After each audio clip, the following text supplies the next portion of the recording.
I'd like to call this meeting on the select board to order December 17th, 2024 at 6 o'clock. First thing is additions and deletions. Yeah, I'd like to add two things if we could. Under permanent software, also I'd like to add website updates. I sent the stuff to the boards this morning. And then under the opera resolution, I'd like to add a curative validation resolution as well. I can explain that when we get to that point.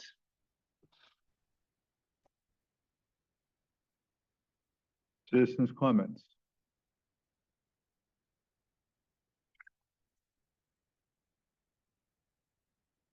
Manager's report. So a few things. One, I just want to thank the Public Works crew. They've been kind of going nonstop since Thanksgiving with snow, then rain, then ice, whether they're plowing or sanding. They're up again, I think 2:30 this morning, beyond the road, sanding to keep people safe. So I just want to thank all the work they're doing. They're short staffed, but I think anyone who's driven the roads, well, I've heard no complaints. The roads look good to me. I'm not going to go on the limb and say every road's perfect, but no complaints usually a good sign. So I want to thank them. I want to welcome Molly Maxim to Town Hall. She's been in the Plan Zone office for 3 weeks now and getting acquainted with the bylaws and how strange they are. We're going through some of the less than ideal bylaws we have right now earlier today. So she's been doing a great job so far. So we're excited to have her aboard. I want to let everyone know that Town Hall will be closing early this Thursday at 2:45 for the holiday party at Ottaquechee Yacht Club. So Town Hall staff, anyone else who is available is free to attend. Those advertisers, drinks, and just thank everyone for a tough and long year. There may be the potential of early closing or late closing for Christmas the day afterwards, but I still haven't decided that yet. So I'll let everyone update that if that comes along.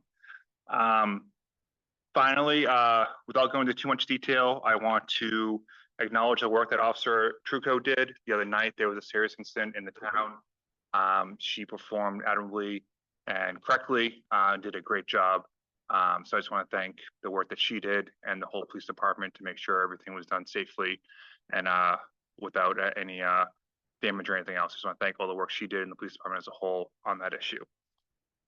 That's all I have. Any questions?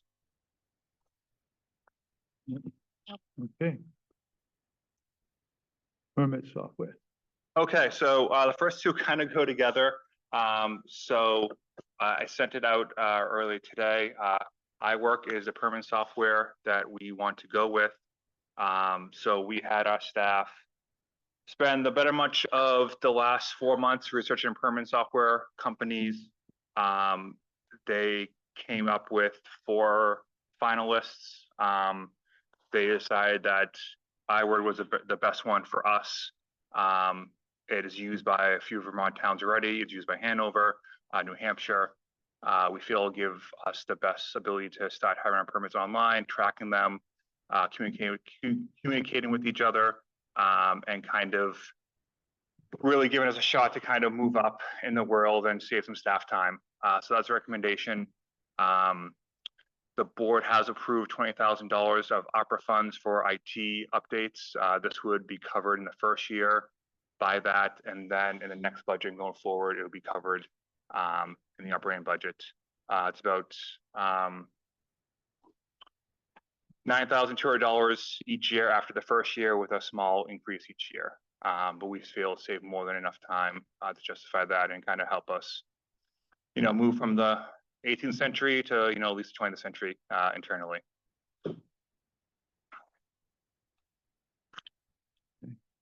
Is that website too, or is that? That's just the permanent software. Okay. Yeah. So is there a motion? What's the name of the company again? iWork. IWORQ. Move we approve the expenditure for the iWork software. Second. All those in favor? Aye. So next, I sent the board this morning is EgoPixel. It is a company that will redo our website. They worked with numerous Vermont companies already. I talked to them early on when I started back in The spring of 2023, obviously things happened that got it postponed. But two of the big advantages of this is one, it'll make our website ADA compliant, which is currently is not. The guidelines from federal government is that website should be compliant, I think on January 1. So this will put us in compliance with that. Be more manageable for us, more manageable for other people. Additionally, there's added software where residents can sign up with their emails, and then when we update our website, they'll get an email blast to get that communication. We can also set it up through our Facebook page as well, so we can be sending out blasts from our website or Facebook page or somewhere else to keep people informed. So our own kind of communication that we don't currently have right now. So not only will we get a facelift and more manageable website, will also allow us to kind of communicate better with the public. Again, this would fall under the ARPA funds for the first year. It's $10,000 and change. And then each other year it will have the phone operating. It will also, in the second year, allow us to bring in the police department website and the fire website on board with ours. Right now, they're all three separate websites. So we're going to kind of control them, have some cost savings there, and kind of just get all coordinated in the same way. Any questions? Do Kitty, Stephanie, and the other town hall staff feel like this is a workable solution for them because they'll be on the back end of this? So I just want to make sure that they feel like it's something that they maybe not are excited to work with, but like are fine with and can manage. So yes and no. Stephanie reviewed this, and Stephanie gave her seal approval on it. You know, I think we all know how much work Kitty has done on the website since she got here. So she just wanted reassurance that she'll still be able to have control over it, which she will. So I think that placated her a little bit. Okay. But yeah. Okay. Is there a motion? I'll move that we approve the contract for EcoPixel. Is there a second? Second. All those in favor? Aye. Aye. Thank you. So next kind of their guidance we've gotten from VLCT when it comes to opera funds. As everyone knows, December 31st of 2024 is when things need to be under contract. By your votes tonight, all the town funds will be under contract or have fully expended by now. However, because we may not get a bill for one of these until January or February, VLCT is recommending that all towns kind of pass this resolution. I'll go pass the chair now, which basically says that you're making a resolution to allocate the $20,000 for IT services. So in a world where the federal government comes back sometime in the next 3 months or so, asking for the money back, we'll have it on record that we made a resolution to spend the money, and that will cover us ideally. This is the curative validation resolution. No, this is the opera resolution. Oh, just kidding. Okay. And that's all the money we've already talked about. Yeah, $20,000 that we just allocated. And has all the other money been? The only thing we're waiting for is the invoice from the Thompson Center, and obviously they've had issues this week, so I've not pushed them on that. Okay.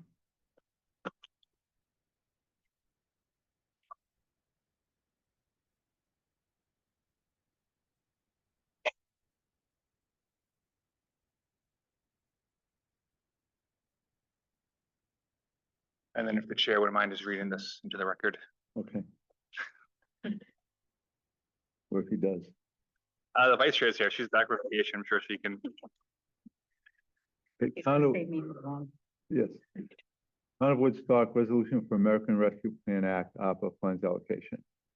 Whereas the town of Woodstock, Vermont received and accepted a total of $616,385.47 in coronavirus state and local fiscal recovery funds under the American Rescue Plan Act, ARPA. And the town is authorized to use the award to fund government services. And whereas the town of Woodstock has a need to fund government services while in recovery phase of the COVID-19 pandemic. Now, therefore, it be resolved, the Select Board of Woodstock, Vermont, authorize the following allocation of ARPA funding to fund government services under the Replacing Lost Public Sector Revenue Spending category as follows. obligate and expand ARPA funds in the amount of $20,000 towards permitting software and website updates within the town's general fund for the period of 2024 to 2025. Passed and adopted by the Select Board of Woodstock this 17th day of December 2024. Thank you very much.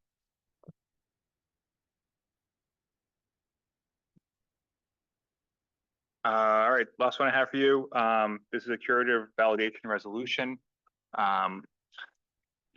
What this is, and this was my mistake, is the state guidelines for a bond vote is you have to publicize it in the same paper on the same day for 3 weeks in a row. We missed a week in mid-November. So talking to our attorneys, this is the resolution. We did post it in another paper to make sure we had it posted in 3 different papers. We obviously posted on the listserv numerous times and the standard number of articles on it. So it's our attorney's idea that, people were well informed of it. So this is a resolution that's the select board passes. We're covered on that end as well. I think people would be hard pressed to say they didn't know we were voting on December 10th on the water company. Thanks, Ray. Sure. Whereas the voters of the town of Woodstock at a special town meeting held on December 10th, 2024, special town meeting, voted to approve issuance of general obligation bonds of the town in an aggregate principal amount not to exceed $8,300,000 to 1, upgrade the water transmission main and the Route 4 water main at an estimated cost of $5 million. 2, install a water pipe under the Elm Street Bridge at an estimated cost of $800,000. 3, replace well 1 at an estimated cost of $900,000.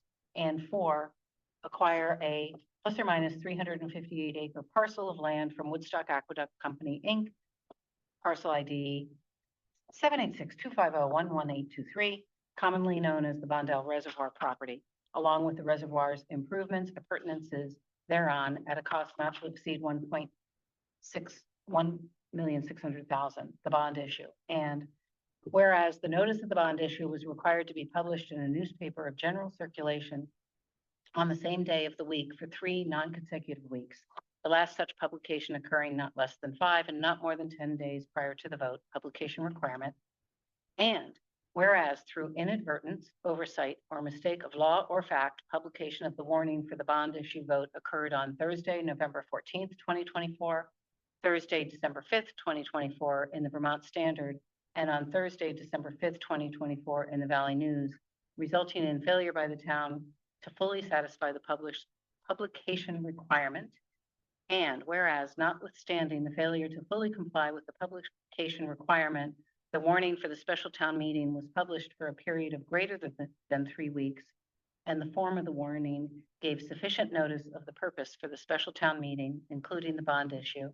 And whereas the voters of the town approved the bond issue by vote at the special town meeting, and whereas section 1757, title 24, Vermont statutes annotated, authorizes the select board, when the voters approve of the issuance of bonds, to cure a failure by the town to strictly comply with the statutory requirements for a valid bond vote, provided the length of the notice of the warning of the bond for the bond issue vote is at least 3 weeks, and the substance of the warning is sufficient to advise the voters of the purpose for the special town meeting. And now therefore be it resolved that the select board of the town of Woodstock, select board, finds that the warning for the special town meeting was published for a period of greater than 3 weeks prior to the special town meeting, and that the substance of the warning was sufficient to advise the voters of the purpose for the special town meeting.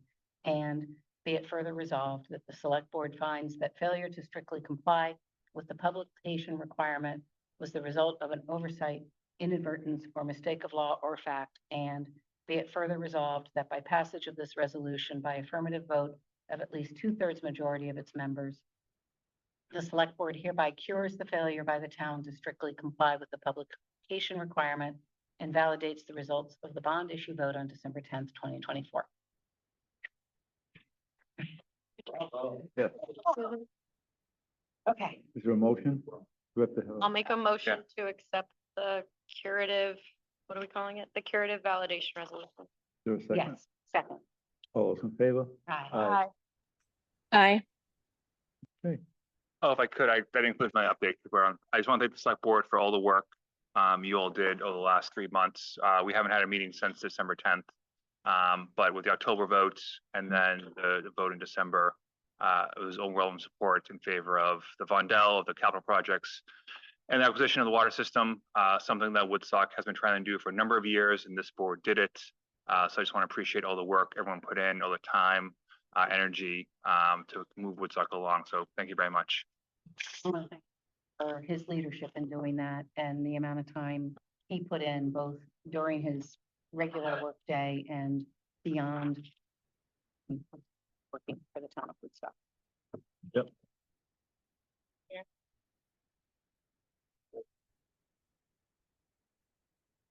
You have to come up. Yeah, you know the routine.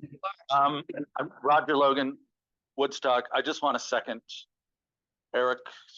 Thanks to you. It's been a hard year for the boards and for Eric and his staff. And you did a lot of heavy lifting and you accomplished a lot. So thank you very much. Thank you. Roger. That's it. Yeah. Okay. Who is the energy coordinators program? Yep, so this is to vote and renew our agreement with Two Rivers for energy coordinator. They're asking for a 3% increase from up to $40,016. We've worked with Harry now for about a year. I think I had concerns with the previous coordinators. Harry has been excellent. He has been proactive instead of reactive. He comes to us with ideas. He submitted, right now we have a $1 million appropriation in front of Congress. If and when they ever approve a new budget, that could be included in that budget. He helped us apply for up to $3 million in grants for the water system. He's presented in front of the Planning Commission. He's worked on planning for housing. He's really been an excellent addition to kind of our team as a whole.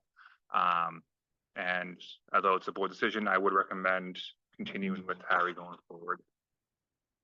We seem to have a lot of turnover in that spot previously. There's all indications he's staying. I hope so. He's been doing great. I can't speak for him, obviously, but I think he's put a lot of work in. He's volunteered to do things. I think he was at the Planning Commission 2 weeks ago, last week. Yeah. Which was on his desire to be there, not ours. So I think he is, I assume, enjoying the job and liking what he's doing. I'm happy to speak for Harry. Since we had 2 meetings last week. But I think that I also had concerns about this role last year, but he's paid for himself tenfold in not just the grant applications, but as a resource for our commission, for our housing groups in terms of the resources that he's identified for us. And he is, at least according to him, and if he's on, no, he's not on, but he really likes working with Woodstock and is excited, especially about the opportunity for growth and development, especially. So that's the kind of stuff he's excited about helping with. We need to vote on this, right? Yep. John Spector, Woodstock. He doesn't just work with the formal boards. He proactively reaches out to private residents to do things like install EV chargers at multifamily properties and so forth. I actually just met with him today, and we may, make us aware of the grants that are available from the state and so forth. So there's public plus private impact. Great, thank you. So this salary is currently in the FY26 budget as presented. So if the board's okay, we'll keep it in there. Okay. Yep. I'll move that we continue with our contribution to the shared energy for fiscal year 26. I will second. All those in favor? Aye. Aye. Okay. Town report dedication. Yeah, so that time of year again, we're going to start working on town reports. Every year we dedicate to someone. So I want to give the select board an opportunity to have a conversation with who they want to dedicate it to. I think Eddie English Yeah. is the natural choice. I agree. And, just It's gonna be a sad town meeting without his contribution. Would a board member be able to talk to maybe the senior top center, I'm maybe, happy to do that. and get something up that we write about? Yeah. Okay, perfect. We have a meeting in the morning, so I'll. Awesome. Mhm.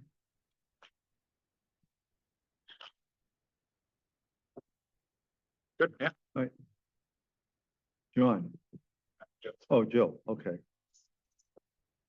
Hi, I'm Jill Davis. I live in the village and I'm working for the Economic Development Housing Committee.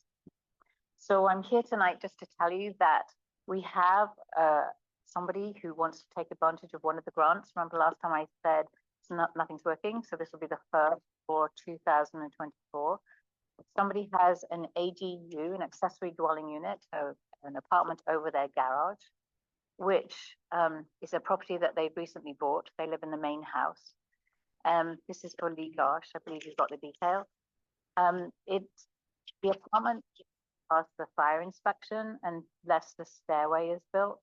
And so Lee is asking to be part of the rental incentive program for the ADU workforce rental program. And we would like to grant him $10,000 in exchange for which he rents the house for rents the apartment for 3 years to a local worker. That money is actually not even 2024 money, it's 2023 money that we can use to do this. The recommendation has been through the housing committee and through the EDC and has passed all of the hurdles that we set. So I think I'm here just to tell you about it, as opposed to ask for your approval. If I just make a process comment, in the past, we've not brought these to you. But I asked Ray if he thought we should, and he said, just keep us informed or up. I don't remember the exact words, so we're doing whatever it was. You requested. Thank you. So Jill, if it's found that they don't rent for the 3 years, what happens? So we pay, we have legal documents that get any money paid back. We don't pay until the work's been done. So we pay afterwards, but we pay before it is rented.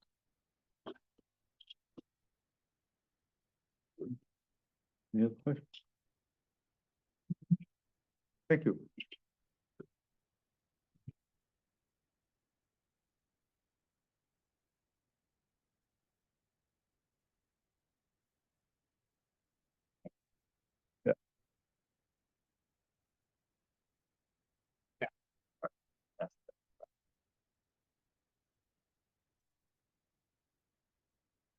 I don't know if Kitty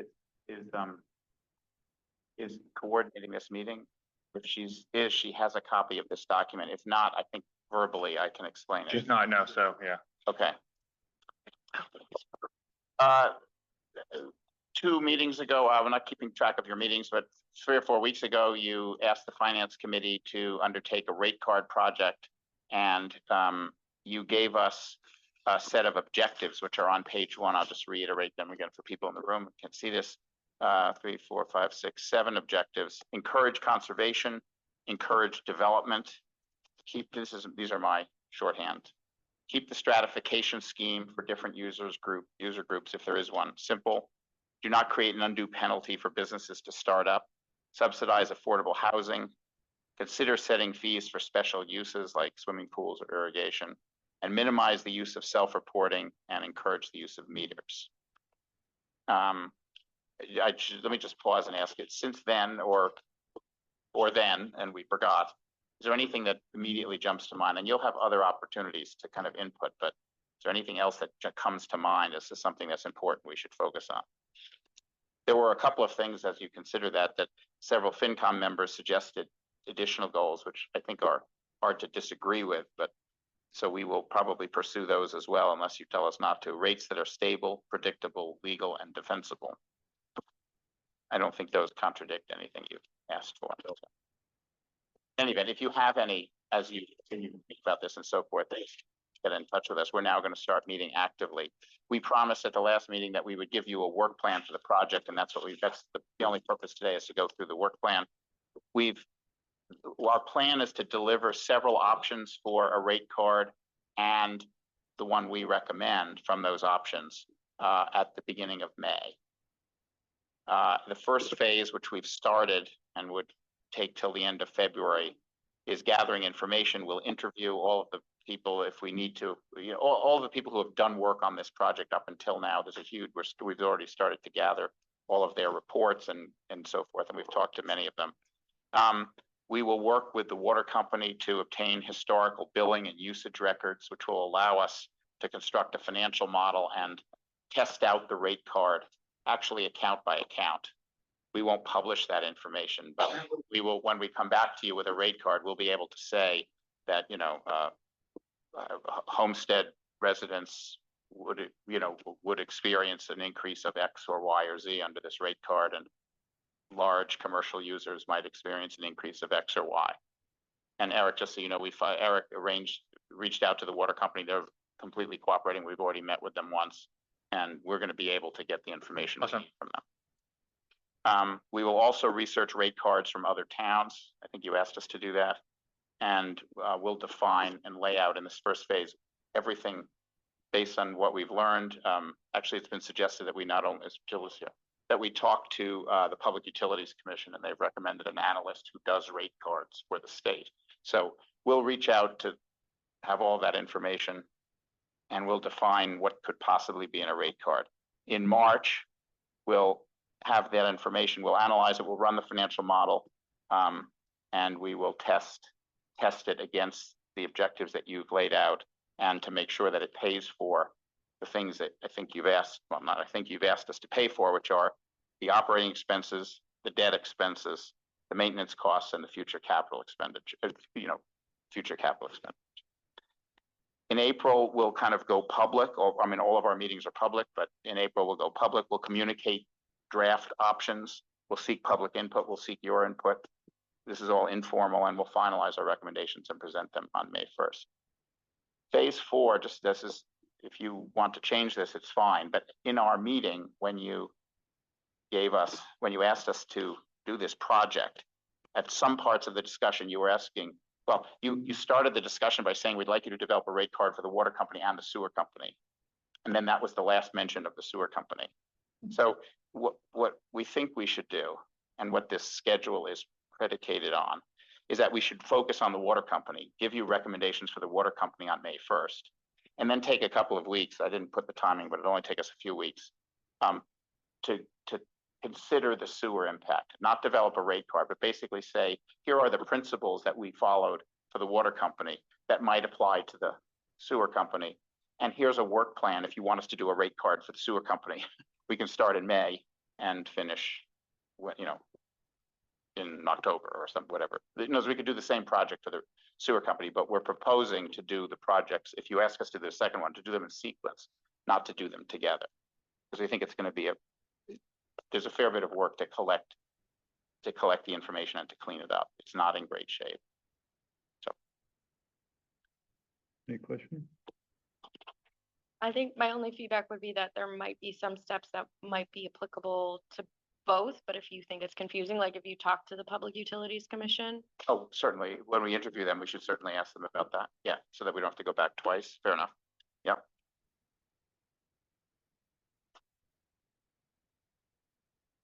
Anything else? I just want to thank the Finance Committee. When they kind of stopped meeting regularly, this is the project they wanted. I think you've had 3 meetings since 3 or 4 meetings you've already had, you've held. So they've jumped right in and done a great job. And I just want to thank them for all the dedication to this project. It's going to be very helpful for the town. And also, by the way, Jaira, just to be clear, the water company was totally cooperative about this. They, no, nothing is off. We can get anything we need. And so. Great. Great. Thank you.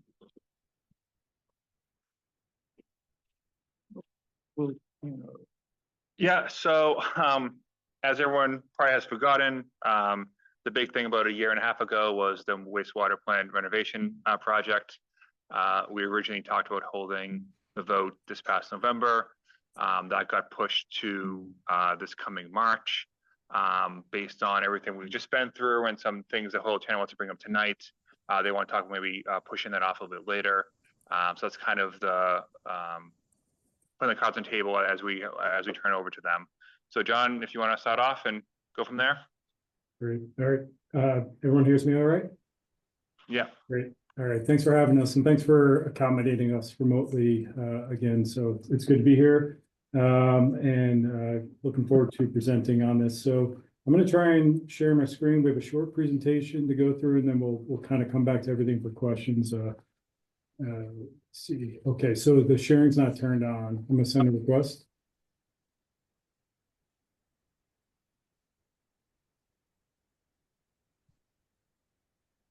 Well, Eric, I guess you're getting that set up. Yeah. Sorry. Just so everyone knows, I'll introduce us in. So my name is John Nolan with Hoyle Tanner. I know the select board, you all know I think us, so, but I'm the project manager on this project, working with Kirsten, DPHO Warden, our senior technical engineer for wastewater services. We are both located up here in the Burlington, Vermont office and are occasionally down in the Woodstock area for this project, as well as some other projects. So, but for tonight, it was helpful for us to be remotely. So hopefully, should I go ahead and give another try here? Yeah, it should work now. Okay, good. All right.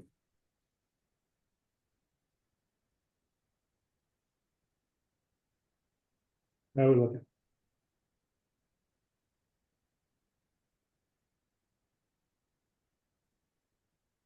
Oh, I'm sharing the wrong screen. No, we see it. You're good. You see the presentation? Yeah. Yep. Oh, great. Okay, good. So, good, getting right into it. So, as I just introed us in, I'll move forward to the next slide, hopefully. Okay, so quick background on project location. The wastewater treatment facility, which was the main wastewater treatment facility for Woodstock, is located just northeast of the village, off Route 4, adjacent to the Ottaquechee River. Quick background on schedule. In May 2024, we were given notice to proceed on our design contract. And over the course of the summer, we collected base data, survey, soil borings, wetland delineation. We prepared the base plans, mostly existing information at this point. And during that time period, we also started initiating a little bit of like how we want to go about the public outreach component and making sure that we go through a process that gets the public fully engaged with the project prior to going to the bond vote and discuss with the town their future capacity coordination.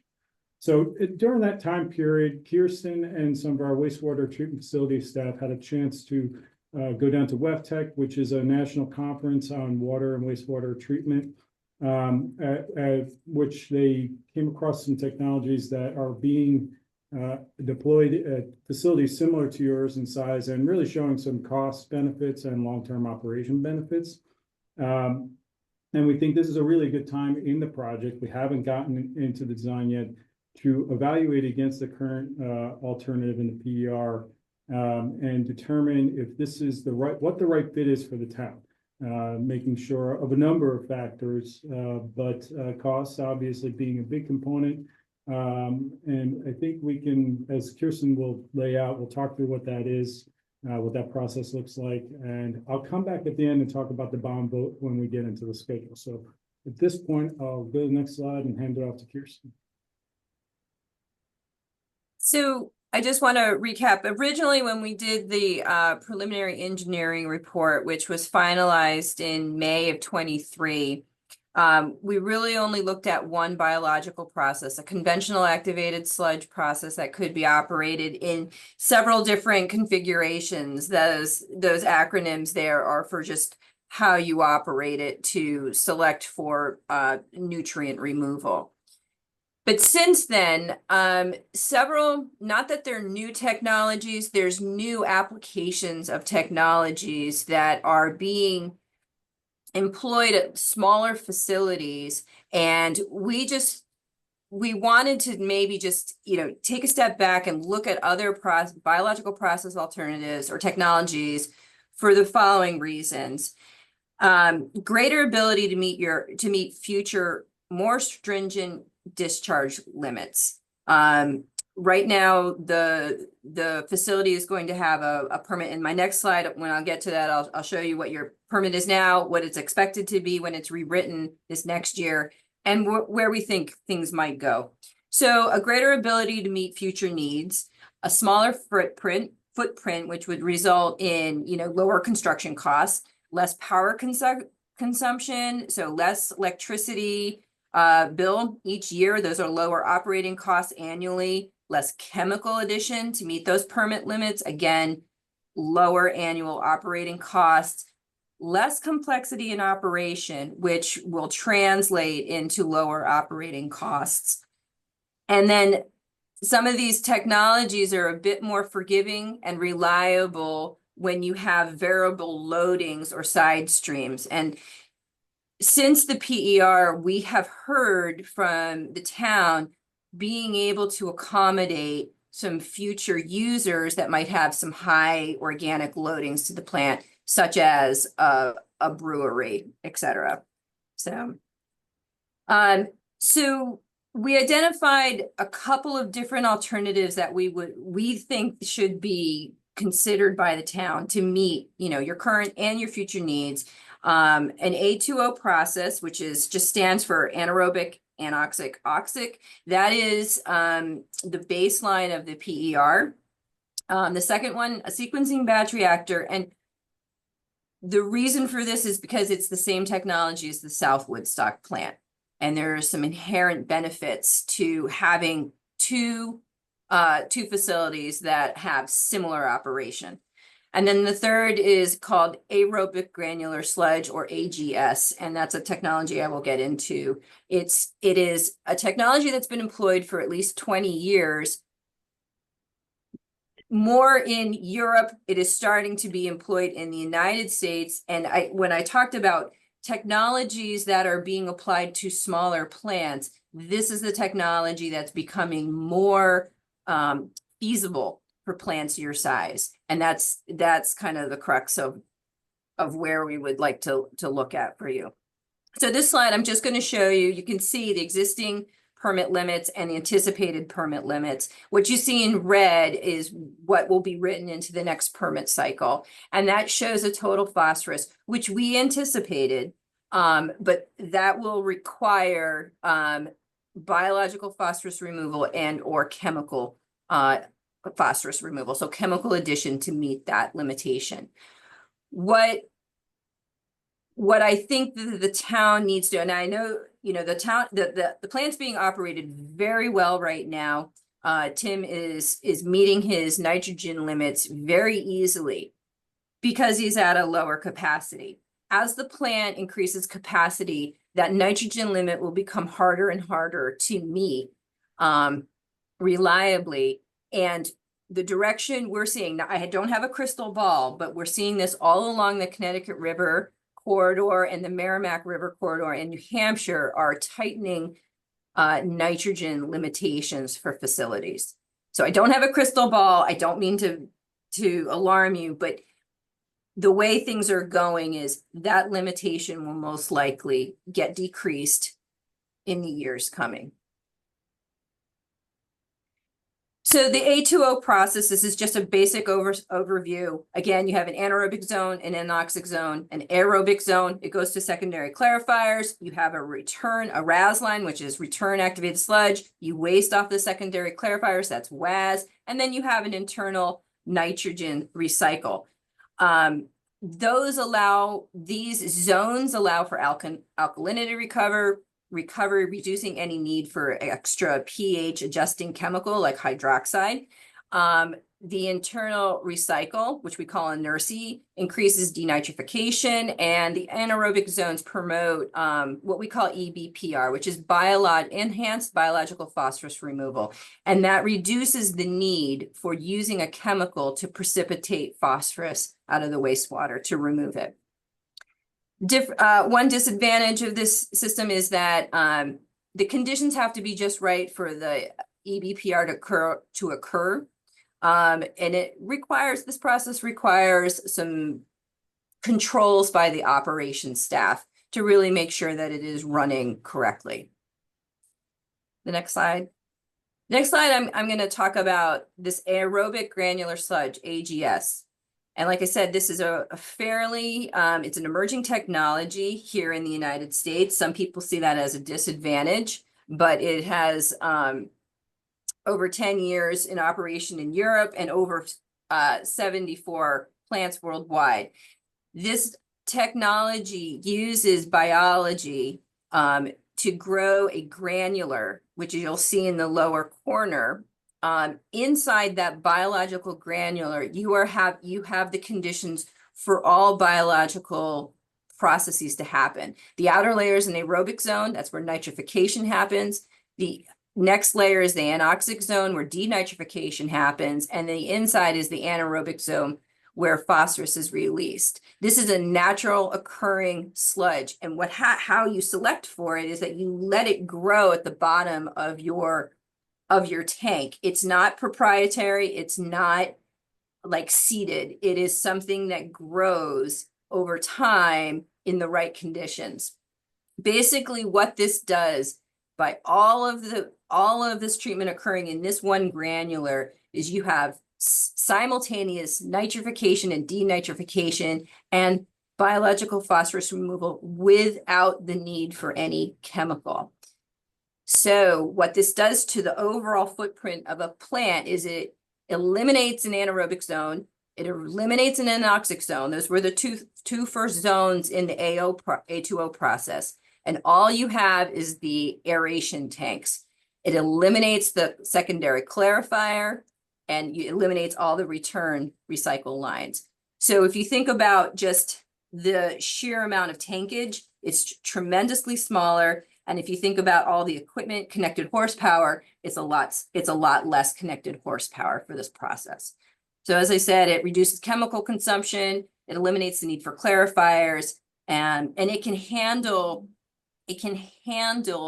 high strength loadings from the influent or supernatant from the dewatering operations that come back around. It's not shocked by those systems, whereas conventional activated sludge processes can be highly affected by those side streams.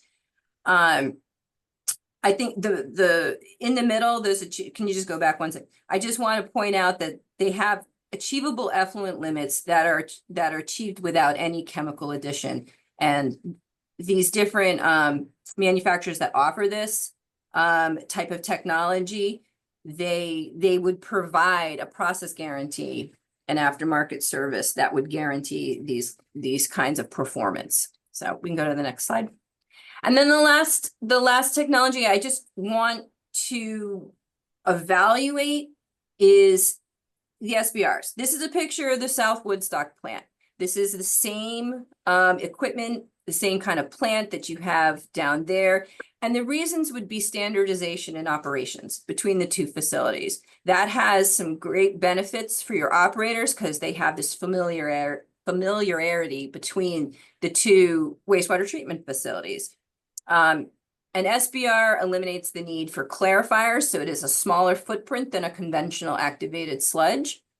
And the batch nature of an SBR allows, with all the treatment in one tank, allows you to adjust the time cycles of the processes to match the influent loadings and flows. So if you have a variable flow coming in because you have II or you have some high strength loadings coming in, that time signature or the time of each sequenced batch can be changed. Disadvantage of this process is that it's limited in its enhanced biological phosphorus removal capabilities and would require chemical addition to meet the permit limits.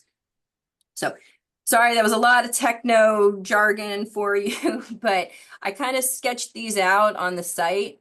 And this is very, this is very preliminary, but this is what the proposed A2O site plan looks like. And if you, John, I don't know if you can use your cursor, but if you can see in green, light green are the aeration tanks, the anaerobic selectors. First we come in, that's our new headworks. We go through influent pumping, and from there we'll pump to our new biological process. Okay.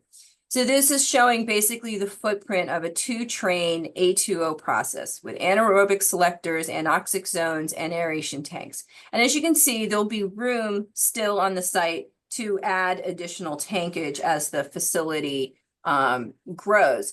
This also could be arranged such that they could be skinnier and longer so that you could add a 3rd train. Again, nothing is designed. This is just a concept. With this alternative, you do need to refurbish the secondary clarifiers. And from there, we would head into UV disinfection. Now, under all of these technologies or biological processes, we anticipate that you will not need tertiary cloth disc filters for treatment. You can use chemical addition to meet that permit limit. If that limit gets lowered in the future, then you would need to polish to get to a lower phosphorus removal limit. This shows like the room when we take out the existing aeration tank, it shows that there would be room for future clarifiers in that footprint there. So we can go to the next slide. This is an AGS, and as you can see, these tanks are a lot smaller. And so, and because we're not using the secondary clarifiers, there's a lot of room for an expanded plant. So just wanted to show that. And again, these tanks can be circular, these can be rectangular, and this is, we don't have a proposal or anything, and that's why I would like to request to look at this, because I think it could benefit the town with allowing room for growth at your facility. All right, and then the last one is SBRs. And again, these are not, I don't have a proposal. I'm speculating on the size, but they would be slightly larger than the aerobic granular sludge option. And that you would need 3 to start with. And then you would have room to expand. Again, this footprint, they can be long and skinny to shrink the size and take use of, make availability of the width of the facility, the site, so that you could fit future trains. But I just wanted to kind of throw these out here for you to see the differences. There's a lot of words on here. I'm going to talk in real generalities very quickly. So the 3 different biological treatment processes, total nitrogen. Each one of these alternatives will meet your nitrogen limits. Okay, each one of them. Phosphorus limits. Each one will meet your phosphorus limit. However, only the aerobic granular sludge can do it without any chemical addition to about a little less than 1 milligram per liter. So it's a tremendously less amount of chemical that would be needed with an AGS. Biological tankage, I just showed you those slides. Basically, an A2O has the largest footprint, SBR would have the second largest, and the AGS would be like the smallest footprint size. Reliability, all of these processes are reliable, all 3 of them. So there's no one that's better than the other. I would say that I would say the AGS probably is more forgiving of a process than the other 2. The other 2, and this comes into complexity. The other 2 require automation controls or operator attention to run smoothly and run correctly to meet these limits. And then chemical, the AGS and the A2O would have the lower ability or less chemical uses because they can both do EBPR. So. Okay, great. And just kind of recapping, we're at the end now. So that was a lot to digest, but we'll come back for questions. So how does this impact the overall schedule, what we're proposing to do here tonight? Our original schedule is shown in the green box there. we're really not far off of where we are, where we were intending to be for design at this point. So inserting in those blue lines, if we were to go through this PER amendment process, we feel we can have that done by February of 2025. What that involves is really Kirsten working to, we would do it for all three options because the current option should get updated costs. And contact all the manufacturers, equipment to make sure that it's an apples to apples comparison of the three alternatives. And we would bring that back and coordinate with the town in February. Assuming that we can make a quick selection from there, then we move forward and have the basis of design completed in May, 30% in November. And that's where we want to move the bond vote out to. And why do we want to do that? It's really because what we found with recent projects is there has been some inflation and escalation in costs. And prior to going to bond vote, having the design more flushed out and the costs associated with the design. So when we really detail out the equipment during 30%, we get a much more detailed cost estimate. So I think that's giving you better transparency and accuracy when you go to the bond vote. And that's something that in the current climate we think is important for this project. After that, then we go into 60% design and 90% by August of 2026. So we're looking to bid the project pretty close to when we were saying we wanted to do it, on the current schedule. Just a few months later, really, in either case, whether you bid it in May or September, not a whole lot's really getting done in the year of 2026. It takes a while to get the contractor underway and mobilizing, and depending on how much could be done in the fall before winter sets in, it really the majority of construction we've been anticipating to be in the year of 2027 for the town. So that's a quick recap. I'm sure there are lots of questions now, like as far as next steps. We would put together a scope and fee to run it through with Eric. We approximate to do the analysis between the three alternatives to be about $30,000 to $40,000. That also qualifies for 50% subsidy with the SRF program. So the town would only be responsible for $15,000 to $20,000 when we get that final number set in, so half of the cost. And then we would, again, like move into developing the PER analysis. One of the things I didn't really show in there, but if a change were to be made into something like AGS, where that newer technology, there's an opportunity to do during the design process, to do a pilot study next summer. You wouldn't want to do the pilot study and hold off on all design, I think, but if you wanted a little more certainty as to how it's going to function specifically there, and that's really more to just get an operator kind of handle on it at the site. And we can talk a little bit more about that. You probably have a whole lot of questions, so I think I'll push pause right now. Let's hear from you all, and we'll go from there. I'll stop sharing. Actually, you know what? I'll leave it sharing if you want, in case you want to go to a slide.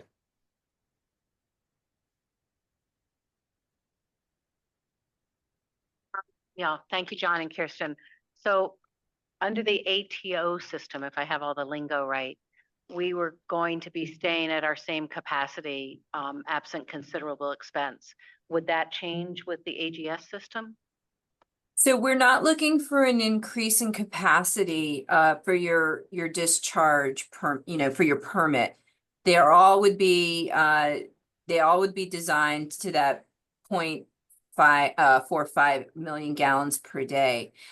I think what I wanted to show is that in the future, as the facility grows or as the town grows and needs more capacity, there is a greater flexibility and room on the site to add capacity. So I'm not saying that's now, but I'm just saying you're setting yourself up better for future growth. And that could be like 50 years from now. I don't know. I don't have a crystal ball. Yeah, you're not maxing out your capacity Right. yet, but, and to do that, you'll need a different permit. Now, what these both do is, both the SBRs and the EGS are somewhat modularized, right? You can add on to them in parts and pieces. Whereas in the A2O process, it's adding, in order to do it, it's either adding some tankage, but you're getting into an extra clarifier. There's other components that go with it. So that's, the AGS and the SBR are a bit easier to add on to. And with that, I think, well, I'll stop there, but I think treatment wise too, their ability to meet, because if you need to expand your permit and their ability to meet stricter, you have to maintain. Yeah. clean, So what happens when you expand your capacity is your loadings to the Ottaquiche stay the same. So you have to treat to a higher degree.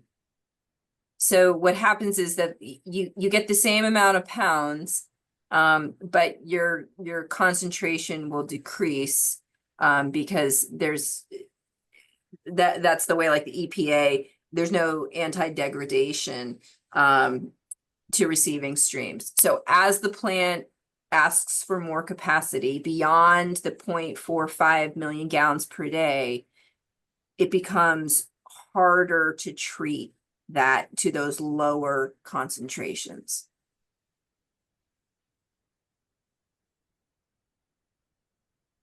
Why don't you just wait for the board to have the questions? Yeah. Hey, guys. So can you refresh my memory? And I'm sorry, because we haven't talked about wastewater in a minute. Do any of these processes allow the ability for us to sell or use the sludge, or do we still have to haul it away? You would still need to haul sludge away. None of these are just biological treatment. Yeah. This is not solids handling upgrades. This is Okay. just biological treatment. But we could add that to the design if we wanted to, correct? Yes, yes, you Okay. could.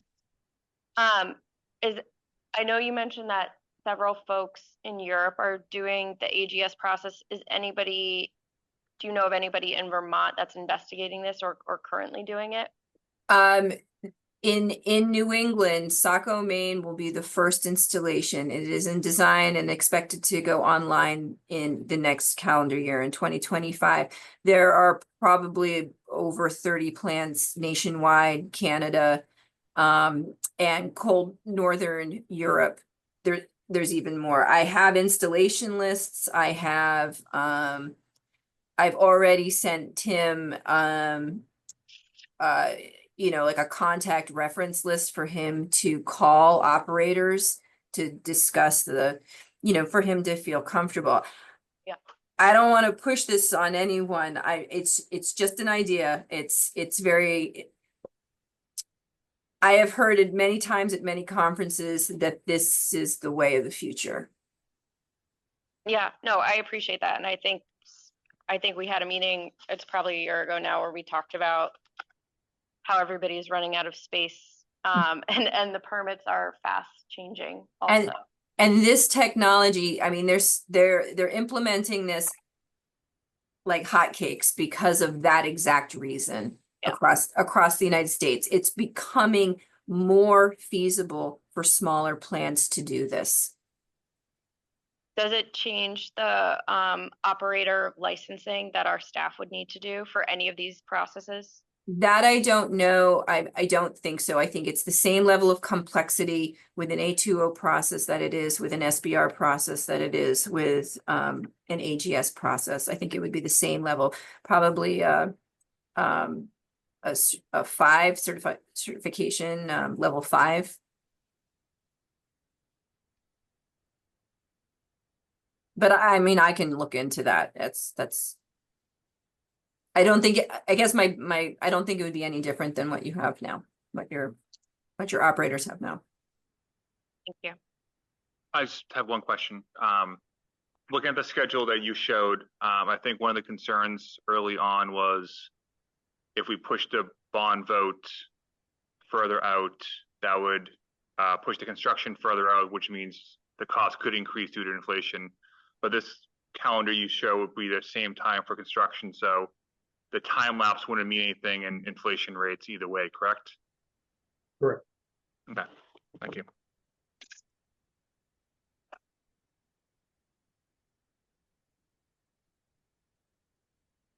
Jill Davis, I live in Woodstock. So I am more excited by this presentation than I've been on anything about this plant for about 7 years. We started talking about aerobic facilities with somebody from Denmark a long time ago, and there seemed no possibility of bringing it to this country. And so to hear that it's here and we could be using it and we could be a pilot and we could spend our money on something for the future, not historic, is wonderful. I have one question. The reason we're doing this work is that we're not going to meet state regulations. So with our delayed timetable, will we be in danger of missing those times?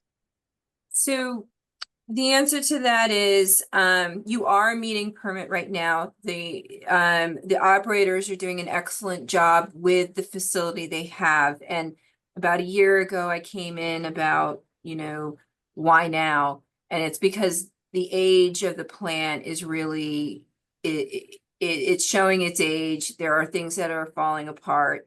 The facility is not reliable to move the town into the next 20 years. That being said, you are meeting permit now.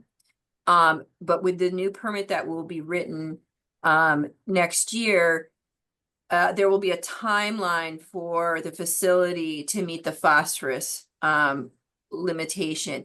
And I can work with Tim to do a temporary coagulant addition dosing so that he can meet it now.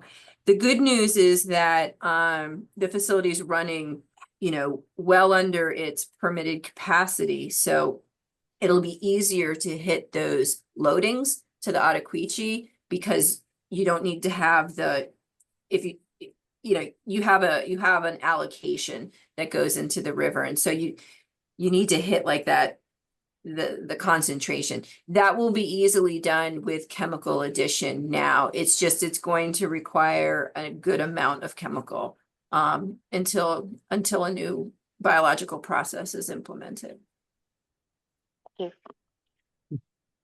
Kirsten, just for everybody's sake, the addition of chemical, it's both cost and that increases the amount of sludge too, right? Yep. Yep. So it's a double cost. Yep. First of all, let me say that I'm Roger Logan, super impressed by people who can talk about so many different ways of processing sludge. And I second Jill. This is actually an exciting step forward. I mean, let's actually look to the future and the idea that we can do things with less chemicals and future proof to some extent, to the extent possible that we future proof this, and hopefully it will allow us to have a brewery.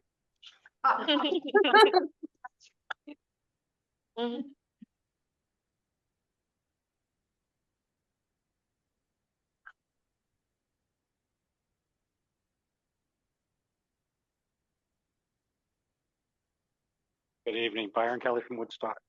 Crazy question. Nothing's Really crazy. a crazy question. 3 processes. I understand they all are going to meet state or federal requirements for the discharge. The crazy question is, do the processes create a different odor? Because on the east end, at times, the odor is horrific. Now, if you go to West Leb, it's 10 times worse than Woodstock ever was. And with 3 different processes, how is that going to affect the atmosphere in and around our historic village? Byron. I can't make those guarantees. However, I do think moving to at least an A2O process, which is the conventional activated sludge, will be greatly improved on odors. Now, you have sludge holding as well, and that's another story. That sludge sits there. In the upgrade, we can address odor control for the sludge holding tanks. We can implement different odor control strategies around the plant. I would need to do some research to know if aerobic granular sludge is a less odorous biological process than conventional activated sludge. I personally, I don't know that. I'm sure it's been being studied, but I don't know that offhand. That said, we can do things, I'm gonna get kind of technical. For example, we can apply a radicalized hydroxide fog inside the wet well of the pump station that feeds this, that would oxidize mercaptans and hydrogen sulfide compounds to make the wastewater less stinky, less odorous as it heads to the aeration tanks. There are different types of odor control that could be implemented that would help with that. So That's a good question, and that is something that, like, we have a much longer list of variables to consider of what, when the matrix of comparing the alternatives. And I do want to point out, like, Kirsten and I are both excited about the opportunity of AGS, but it does need to go through that PER amendment alternatives analysis. And Tim and Eric and the town need to be comfortable with it as well. So, like, there could be factors that we want to keep it open on the table to really assess it fairly and accurately for the town. But at early indication, like, everything is pointing very positively forward. So I just want to reserve that, like, bringing up things like smell is a really good point, that should be considered. So do you need anything from the board tonight, or is this just an update? Do you need any votes? It wouldn't be a vote. I don't think, as long as what we would do next is to prepare an amendment to our contract to do this, to go through this, and that you're, I guess, just general support from the board and from you, Eric, that this is something we want to move forward with, so we invest that time wisely and keep that schedule as I have shown on the proposed side. Yeah, I think so. Definitely. Yep. Yes. Great. All right, so we'll get going right on that then, and be quick about getting it back over to you. It shouldn't take us too long. I think Kirsten, you already have some concepts drafted out, so.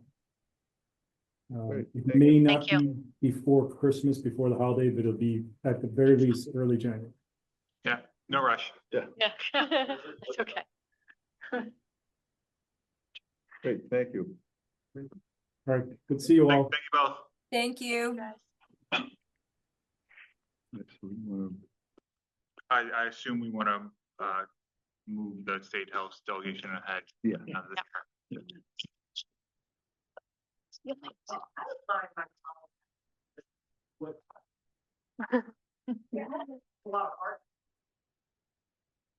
They can say. That's okay.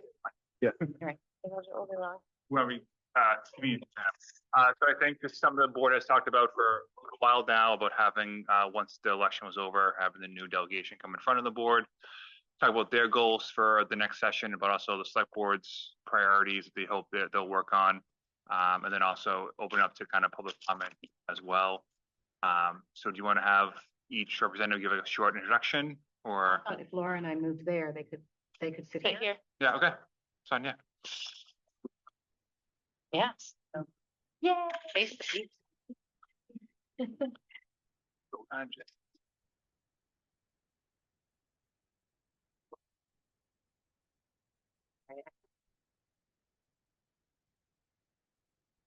never traveled. Look out, look at Craig now. Lucky you. About here, yeah. We've met. I am. I'll come and be the rose.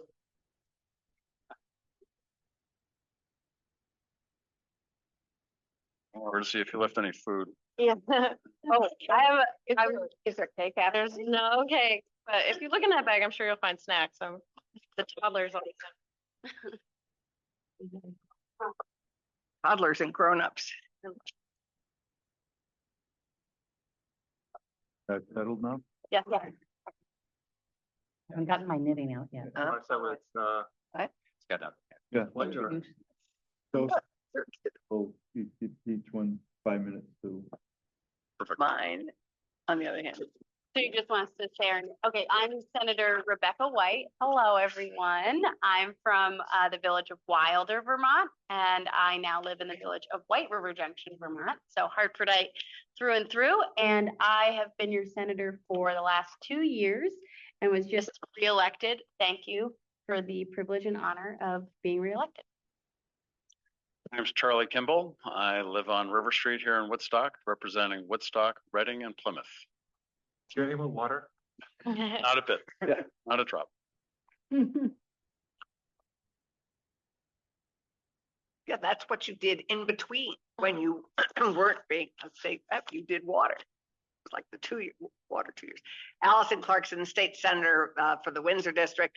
We have a terrific team, Joe, Becca, and me. I live here in the heart of Woodstock on Gulf Avenue and have proudly and represented this community since 2005 when I had Charlie's job and represented Woodstock, Plymouth, and Reading, and have been in the Senate for 8 years, and look forward to the next 2, which will be even more challenging than the last 20. Well, I'm the neophyte of this this group, Joe Major. I am the senator-elect from Hartford. I also live in White River Junction, and currently on the treasurer of the town of Hartford, and is on the select board in Hartford as well. I did find the bathroom at the state capitol, so I know where to go. So I think what we wanted you to do is each, for just 5 minutes each, kind of talk about what your priorities are for the upcoming legislative session. Sure. Yeah, I'm happy to kick it off as well. I would say that you're going to hear similar priorities from probably all 4 of us, but especially just speaking for the Senate delegation, our top 3 priorities are lowering the property tax burden that is being inequitably shared currently to fund our education system. That's number 1. Then beneath that, the second major priority that we have is housing. And you can potentially see how those 2 issues kind of go together, but thinking about them separately, housing has become unaffordable for the average person in our community. And that means that we are suffering from increased homelessness, as well as people not being able to live here who work here. They have to move further and further out from our towns. Then the last thing is the climate change and responding to the devastating floods and making sure that we are prepared for the next one. That would be, I believe, our top 3 priorities. I have a whole host of bills that I'm working on. We are currently in the run part of the pre-session time period, which is we are requesting from Legislative Council bills that we would like to have drafted. And then those bills will subsequently be introduced in January. January 8th is our first day. So I have a whole list of bills that I'm working on that I'm happy to go through. One big one is reference-based pricing, which is a way to address healthcare costs being increased by using Medicare as a negotiating reference point for an insurance company. Happy to talk in detail about that. There's also work being done on the transportation side with a bill called Kurt's Bill, which is designed to create a unified, resilient transportation system. Kurt's, also named after Representative Kurt McCormick, who passed away this last year and was a major proponent of public transportation and municipalities having access to bike and pedestrian transportation options. So those are 2 headlining bills for me. It looks like I'm at 5 minutes, but you can also feel free. My door is always open. We work on a lot of constituent-based bills. So if you've got a topic that's really, you think the government should change, shoot us a note. Happy to tool around with any idea and see if there's something we can do. That's our job. So thanks for having me. Great, thanks, Becca. So I prepared remarks that are about 4 minutes long. Right. So you asked us to come up with our top priorities for the session, and I prepared some notes to give me a little leeway.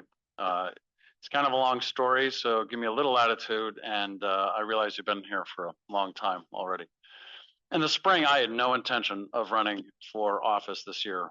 Full-time job, new grandchildren, working on the town's acquisition of the water company. Life was and is full. Even when Dick McCormick decided not to run for re-election, it was only a moment that I thought about it. And then I was buoyed by the energy and community involvement of Joe Major, who decided to run. When Tesha Buss then decided not to run, I was still not going to do it until I was in the Ottaquechee Yacht Club and I ran into an old college classmate of mine, class of '86. It was a long time ago. We talked about the financial challenges Vermont was facing. And in that, in many ways, the state had made some really bad decisions and it needed some real soul searching to right its course. We need people like you in Montpelier, he said. And everybody likes a little bit of flattery, but he said, no, I'm serious. So I decided to seek the office I held for 3 terms, not for the money, not for the ego, and not for the hope of running for a higher office. I've been there, done that, that didn't work. And not because it's fun. Instead, I want to serve in Montpelier because I know it's going to be particularly difficult and that doing the right thing for the state and our community won't always be popular, and I can handle that. My focus is on changing education financing so we provide our children with a quality education that we can afford. That will require looking at both spending and the sources of revenue.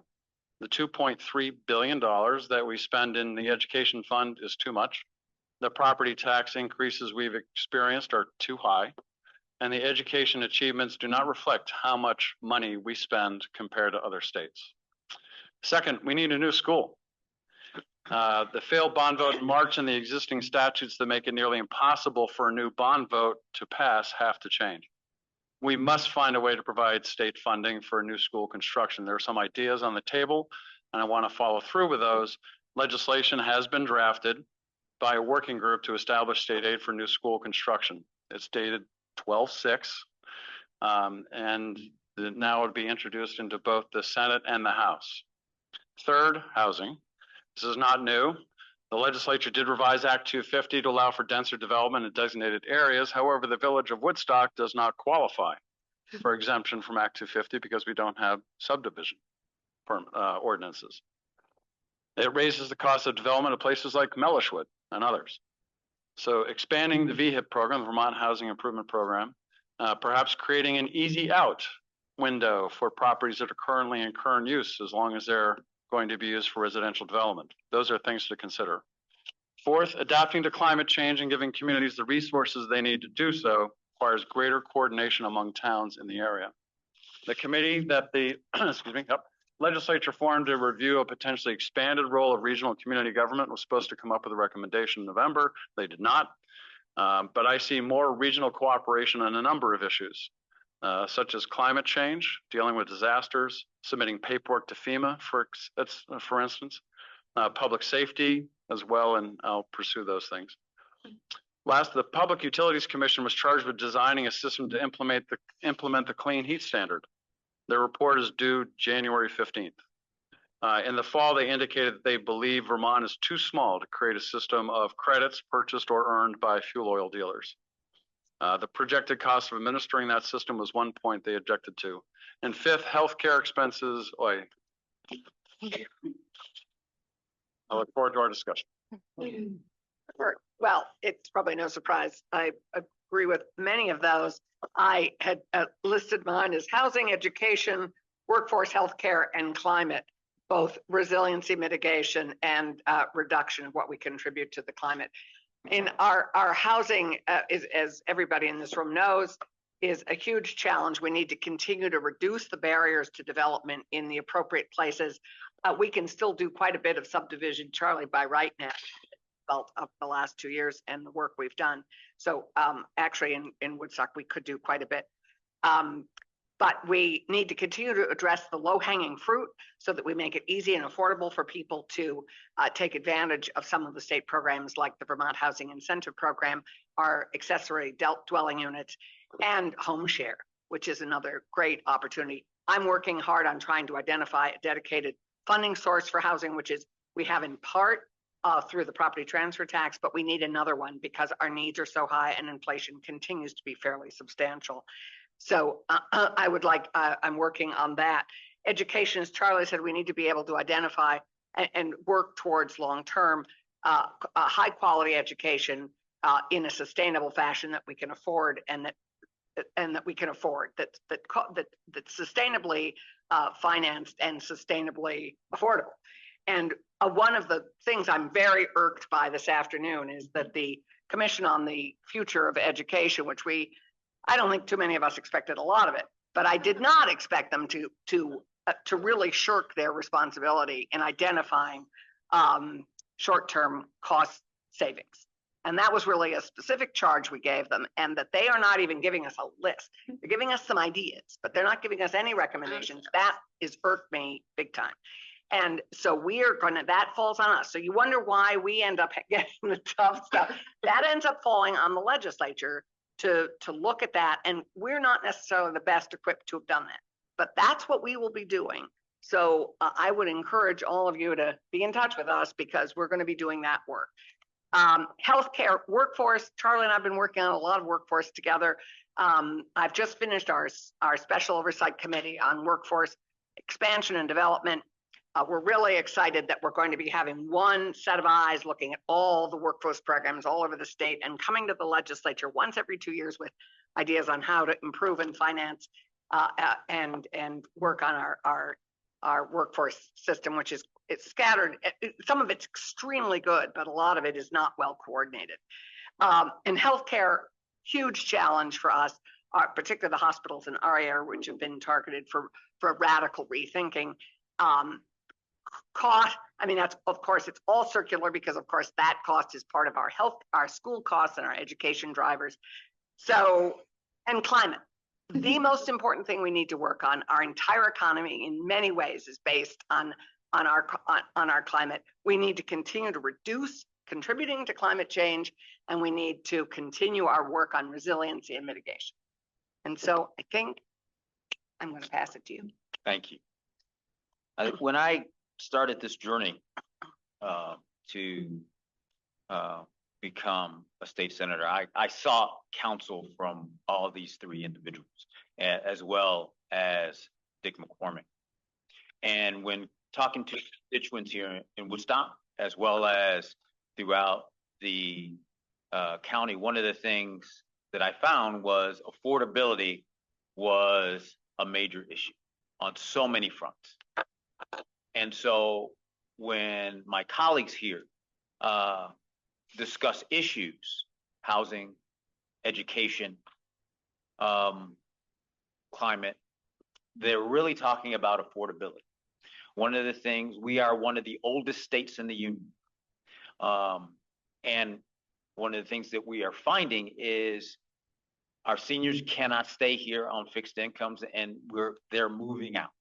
We cannot attract young people and young families here because it is not affordable. We have to continue to look to find ways to do that. Now, one of the things, and I'm going to speak specifically to Woodstock, and my colleagues talked about education and in specific infrastructure, and Woodstock High School and Woodstock Elementary, it's in such disrepair, and I did not know that until we had a forum there, was it a couple of months ago. And I know that a $99 million bond was was untenable after your property taxes just went up exponentially. I will tell you this, we will work hard to do that. It is a heavy lift on so many different fronts. One of the things, though, I will say is that there are three prongs to government. And one of those prongs is the executive branch. And the executive branch has to actually come to the table and has to actually have meaningful dialogue to get things done.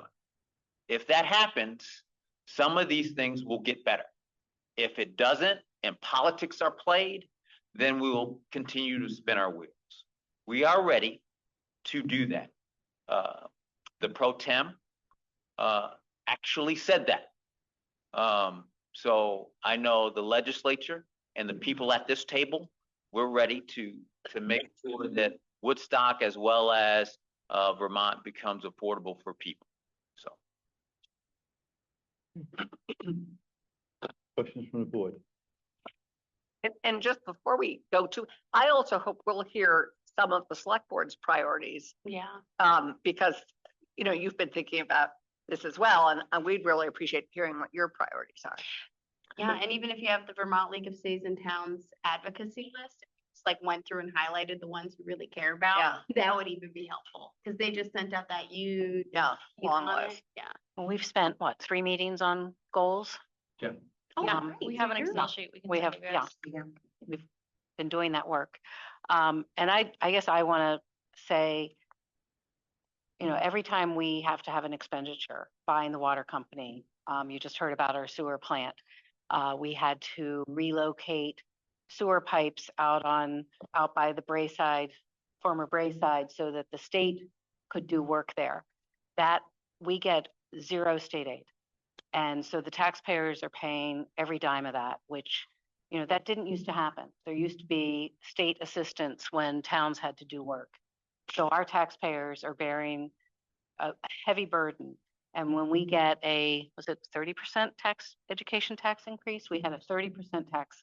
And we're the ones that got yelled at probably even more than you, because a lot of people don't differentiate. All they know is their tax rate, their tax bill went up, and it had to be our fault.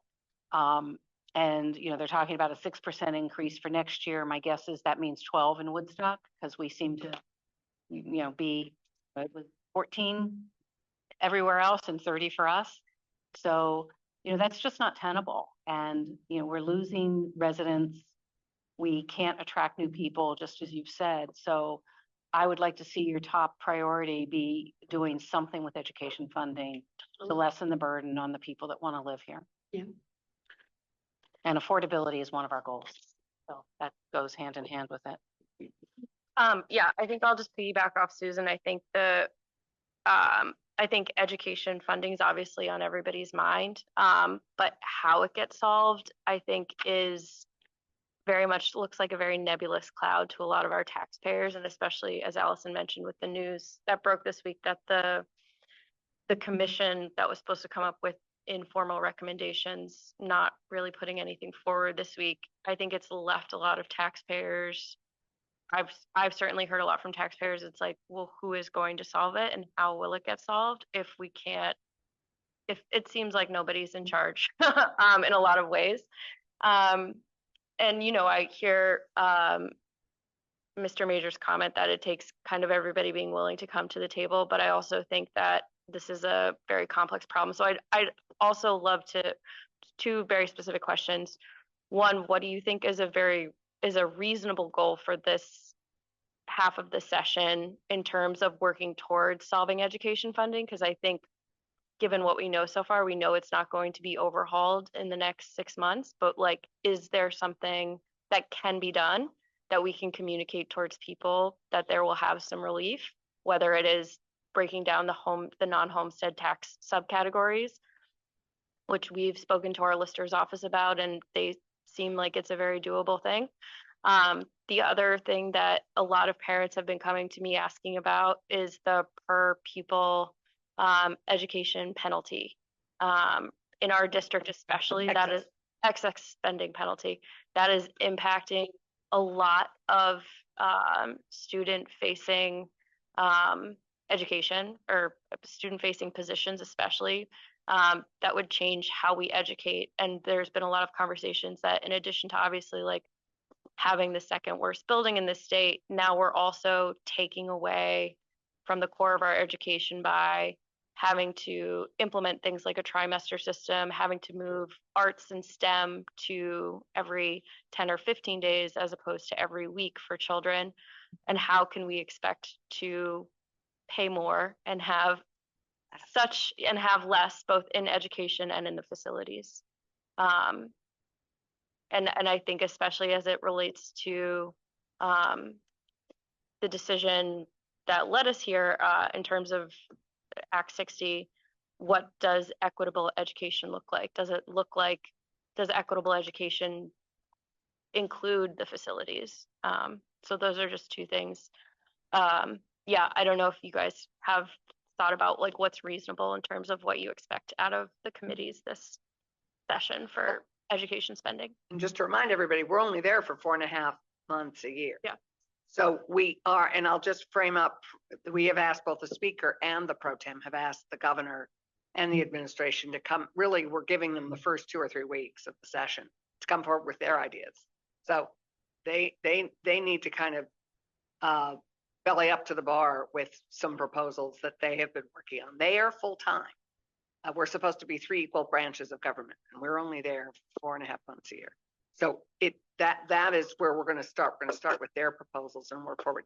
On the excess spending penalty, I think one of the things I'm going to work on anyway, and my guess is Charlie's going to join me in, because it affects Woodstock so much, is that I would, at the last minute, the bond payments were included in that excess spending penalty, which is really grossly unfair, because to put on the backs of taxpayers and to punish taxpayers for something we haven't been able to fund for almost 15 years is really, I think, grossly unfair. So I would like to pull the bond payments out of consideration with the excess spending penalty, which would help us very much in the future.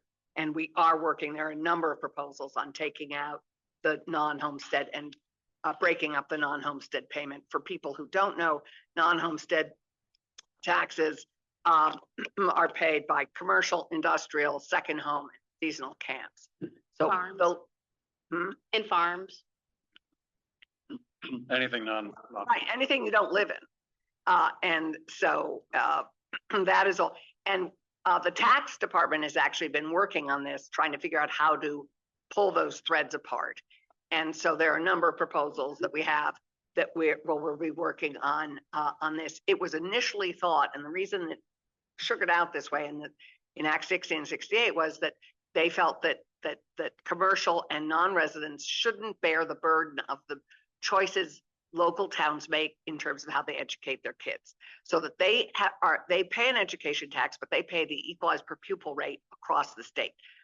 And then anything that a town chooses to pay above that, I mean, that's the simplest way of putting it, but that is sort of roughly what we then bear the burden of paying for what our budget choices, which are higher than the statewide average. Yeah, well, you're asking the most important questions of the entire legislative session, is what is a reasonable goal for us as a short-term group of people? I think a reasonable goal is that we have a great proposal that comes out of Ways and Means on the House side that the Finance Committee can also address, that prevents a major tax hike for the subsequent fiscal year. So to be clear, this most recent December tax letter will still have serious implications on our tax rate because we can't retroactively change some things.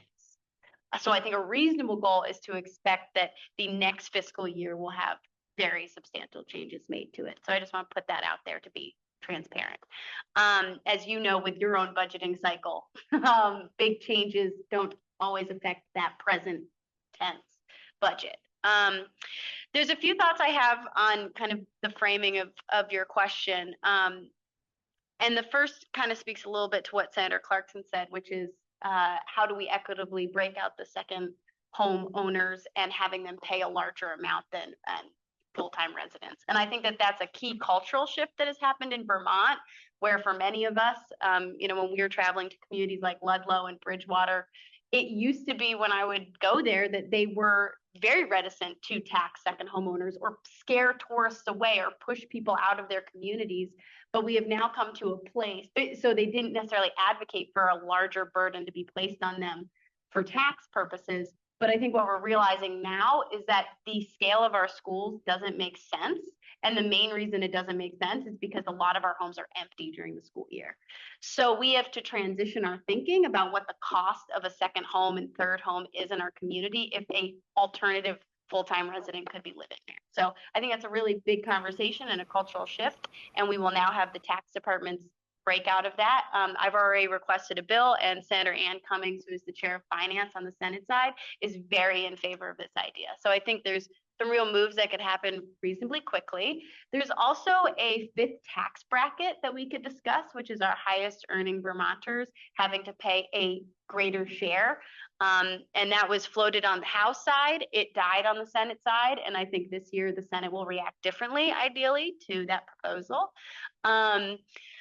Then when you're thinking about actually addressing the core problem, which is that our school districts send us the bill, and the vote that taxpayers take doesn't necessarily reflect the property tax rate they can expect or the amount of money their school is going to get. Like when you vote, you might vote your budget down, but still get a higher tax rate, even if you cut your own budget. But another school district could raise their budget and see a lower property tax rate. So the mechanisms for decision are very hard for the average person to calculate. And it means that we get this real, I mean, it just is, it's hard. How do you make that vote?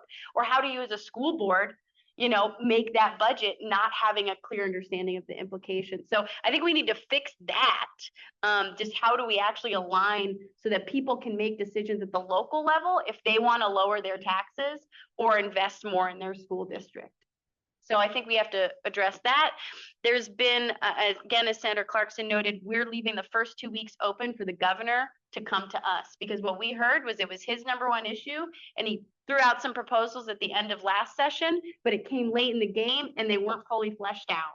So we're going to ask at the beginning of the session, let's hear those ideas fleshed out so we can then have substantial conversations about who would be impacted by any of the changes that we make. So there's a lot of ideas.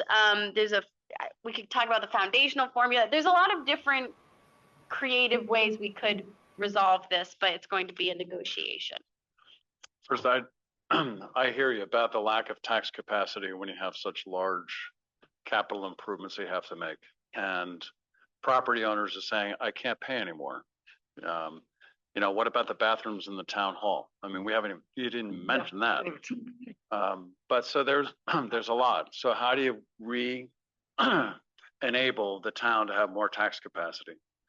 So one of the things that I know a lot of my colleagues in the House are committed to providing some kind of tax relief in this next fiscal year. So it's not, and there's only so many things we can do within that time frame to provide that. One is, do we move things out of the education fund and onto the general fund? So that's a possibility. A second is, do you eliminate some things that are currently in the program, such as universal school meals? Now, there are some strong advocates for universal school meals, and there are some people that say, no, we don't need to buy lunch for rich folks. So, but that's not an easy discussion. That's why I said it's gonna suck in the legislature in the next 6 months. It really is gonna be tough. The other thing is just looking at school construction. The estimate last December was that there's $6 billion worth of estimated school improvements across the state. And so how is the state going to fund that? So this bill that's been drafted is to really create the system to come up with how do you prove which school gets an improvement and when, based on their condition, based on all that kind of stuff. So Woodstock is undoubtedly still in the front of the line because of the condition of its facility. But there's then other things. Does it help consolidate school districts? That's something that's on the table. I would say everything is on the table. Yeah. But this bill also has a provision is built on the Rhode Island model, where it contribute up to 20% of the bonding costs per year. So that would help alleviate the burden on local taxpayers. So that's pretty substantial, and in some cases up to 40%. So the other thing I'd say is that even though that commission didn't come up with specific recommendations, there are a lot of ideas being worked on some smaller groups to introduce in the legislature in January that said, we have to do these things in order to reduce our tax burden. Yeah, some of the subcommittees are putting in their own proposals. But to tag on to what Charlie just said, the regionalization, you're, I believe, with only 7, if we're going to maintain quality in our education system, we're going to have to do some regional consolidation. That we are now only 77,000 students.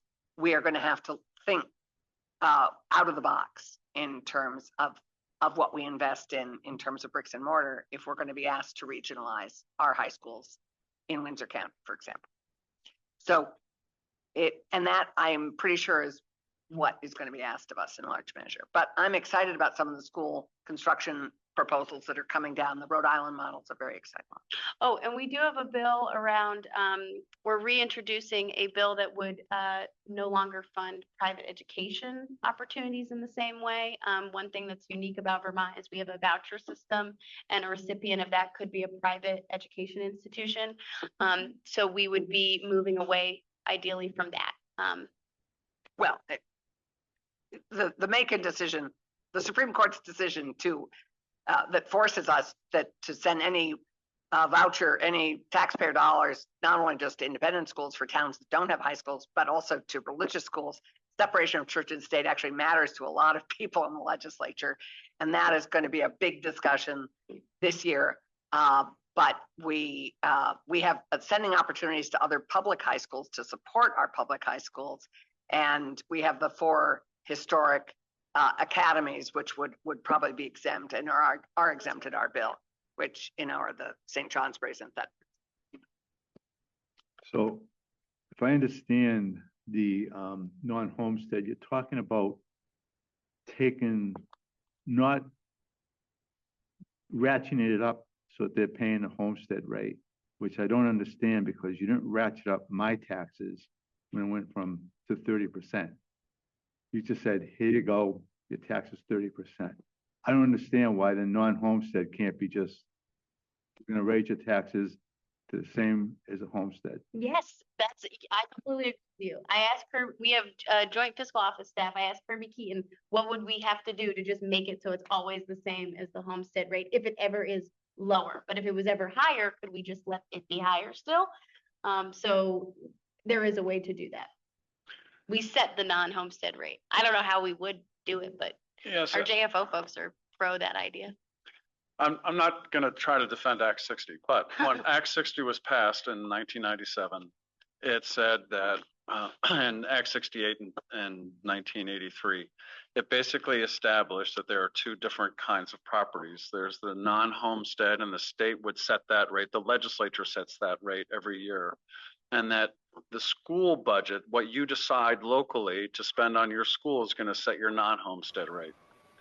And so that, set your homestead rate. And so that was, the effort was to provide a system where you as taxpayers would apply pressure on your school system to keep the spending low so your taxes wouldn't go up.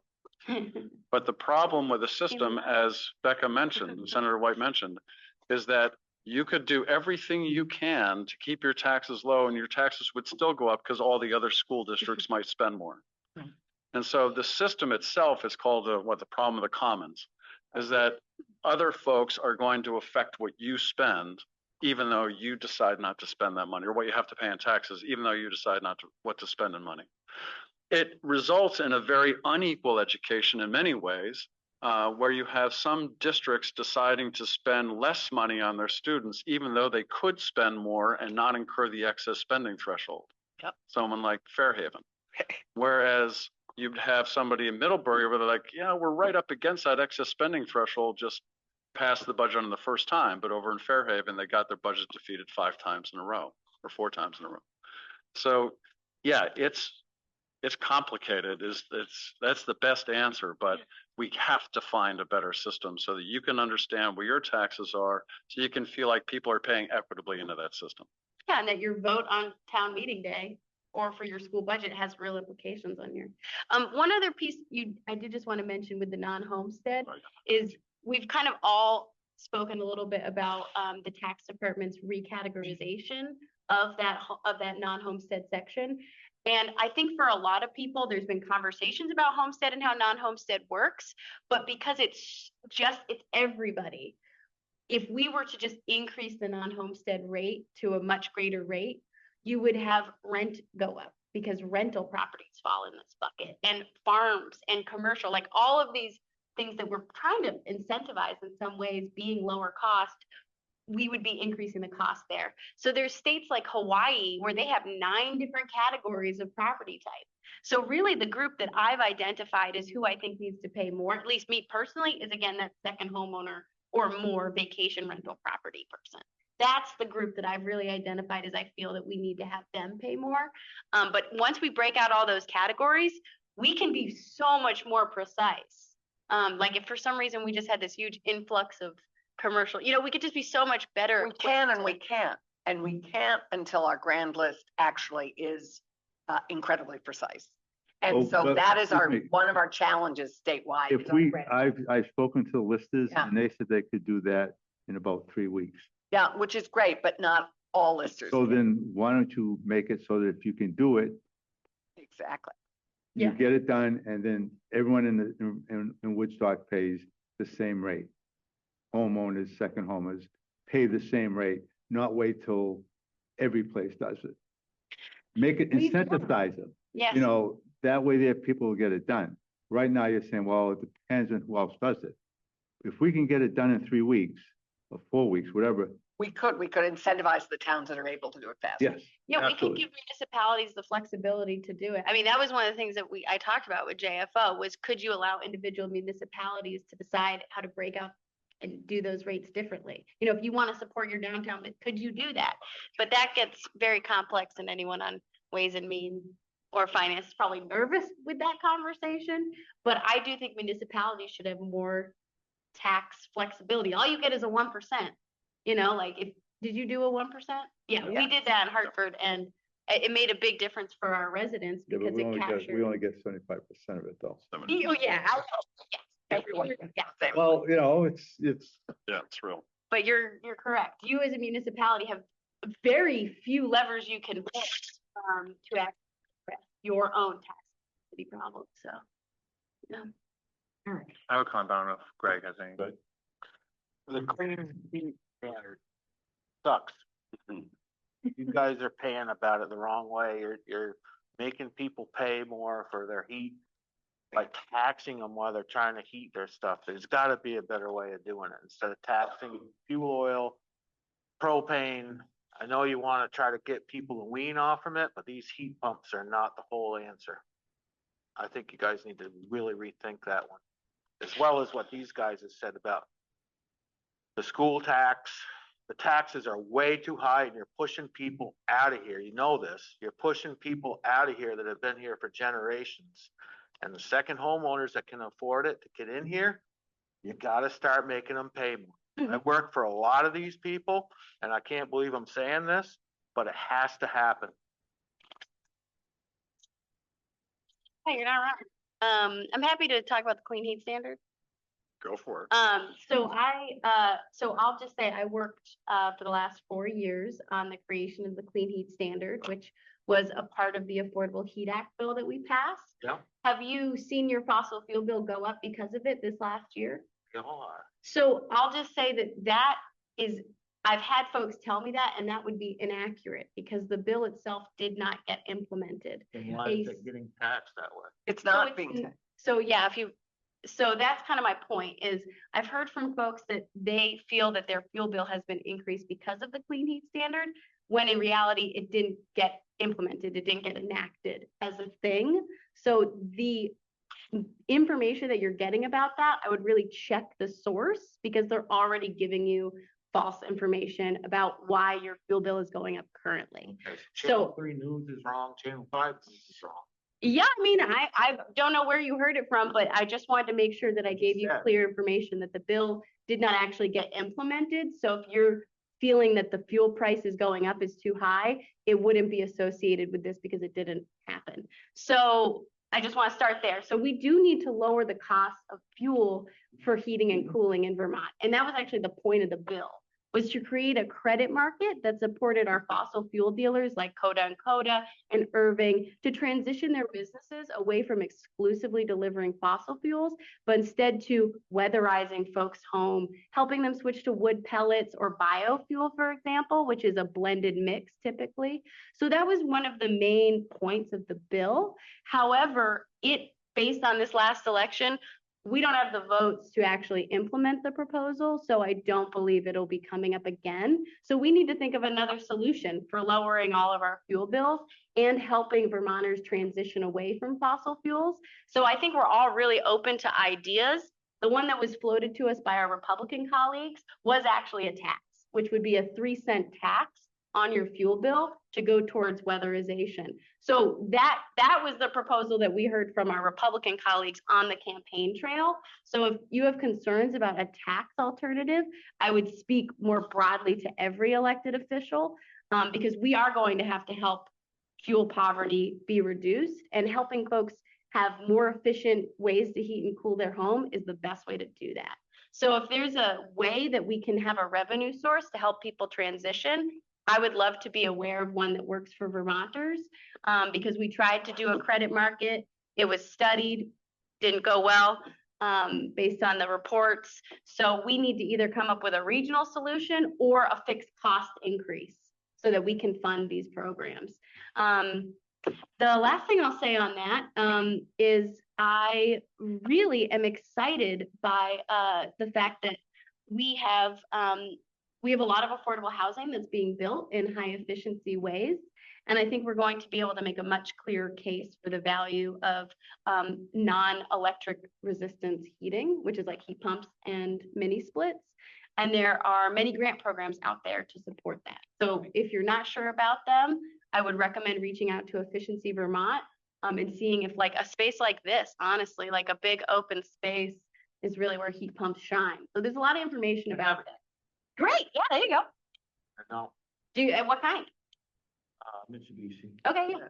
I want the high outputs, but the electric bill just skyrockets when you get really cold weather. AC is great, but when you're using it strictly for heat, the electric bill really goes up. Yeah, it depends. Yeah, the goal is that you're lowering your total energy cost so that your fuel bill goes down. But your electric bill goes up, so you're not. Yes, so the idea, No yeah. equilibrium there. Yeah, I think the idea is your electric bill would go up, but overall the cost of all your energy would go down over time. Well, and your electric bill is, your electricity is created from a cleaner source. Yeah, That's and the objective. and electric rates have been so much more stable than fuel We have the prices. most stable Yeah. in the Northeast, I think. But you bring it, thank you for, I appreciate you bringing it up. And if you want any more information, it's kind of irrelevant now. So in my opinion, I think it's kind of an irrelevant. No, because the Public Utilities Yeah. Commission's coming out with a report. They had to by January 15th, so it's not over, but it's not yelling. Right, and they were not thrilled with this proposal either, and I think they are going to be asking us for some major redesign if we even consider it. That's my impression. But it's a good point, Greg. I mean, Yeah. that would be a good point. I'll be quick because I want to be cautious of your time, and I appreciate all four of you coming tonight. You didn't have to, so we appreciate you coming here and asking us, and hopefully we can turn this into at least an annual thing, if not biannually. That'd be very beneficial. I would ask you if you kind of stick around after this conversation. The select board's going to be talking about their FY26 budget. Right now, we're talking about at least a 9% tax increase on the town. The Village of Woodstock talked about a 17% increase last week in their budget meeting. If anyone has listened to me talk before, I think both those budgets are underfunded and need to have more funds in them. Across the board, we found out that a police department doesn't have snow tires on the vehicles because they can't afford it. So that's just one example of where we are with funding. And the issue we face is we create a budget knowing what we need, but knowing that we don't know what the school tax is going to be, and we're going to assume it's going to be massively high.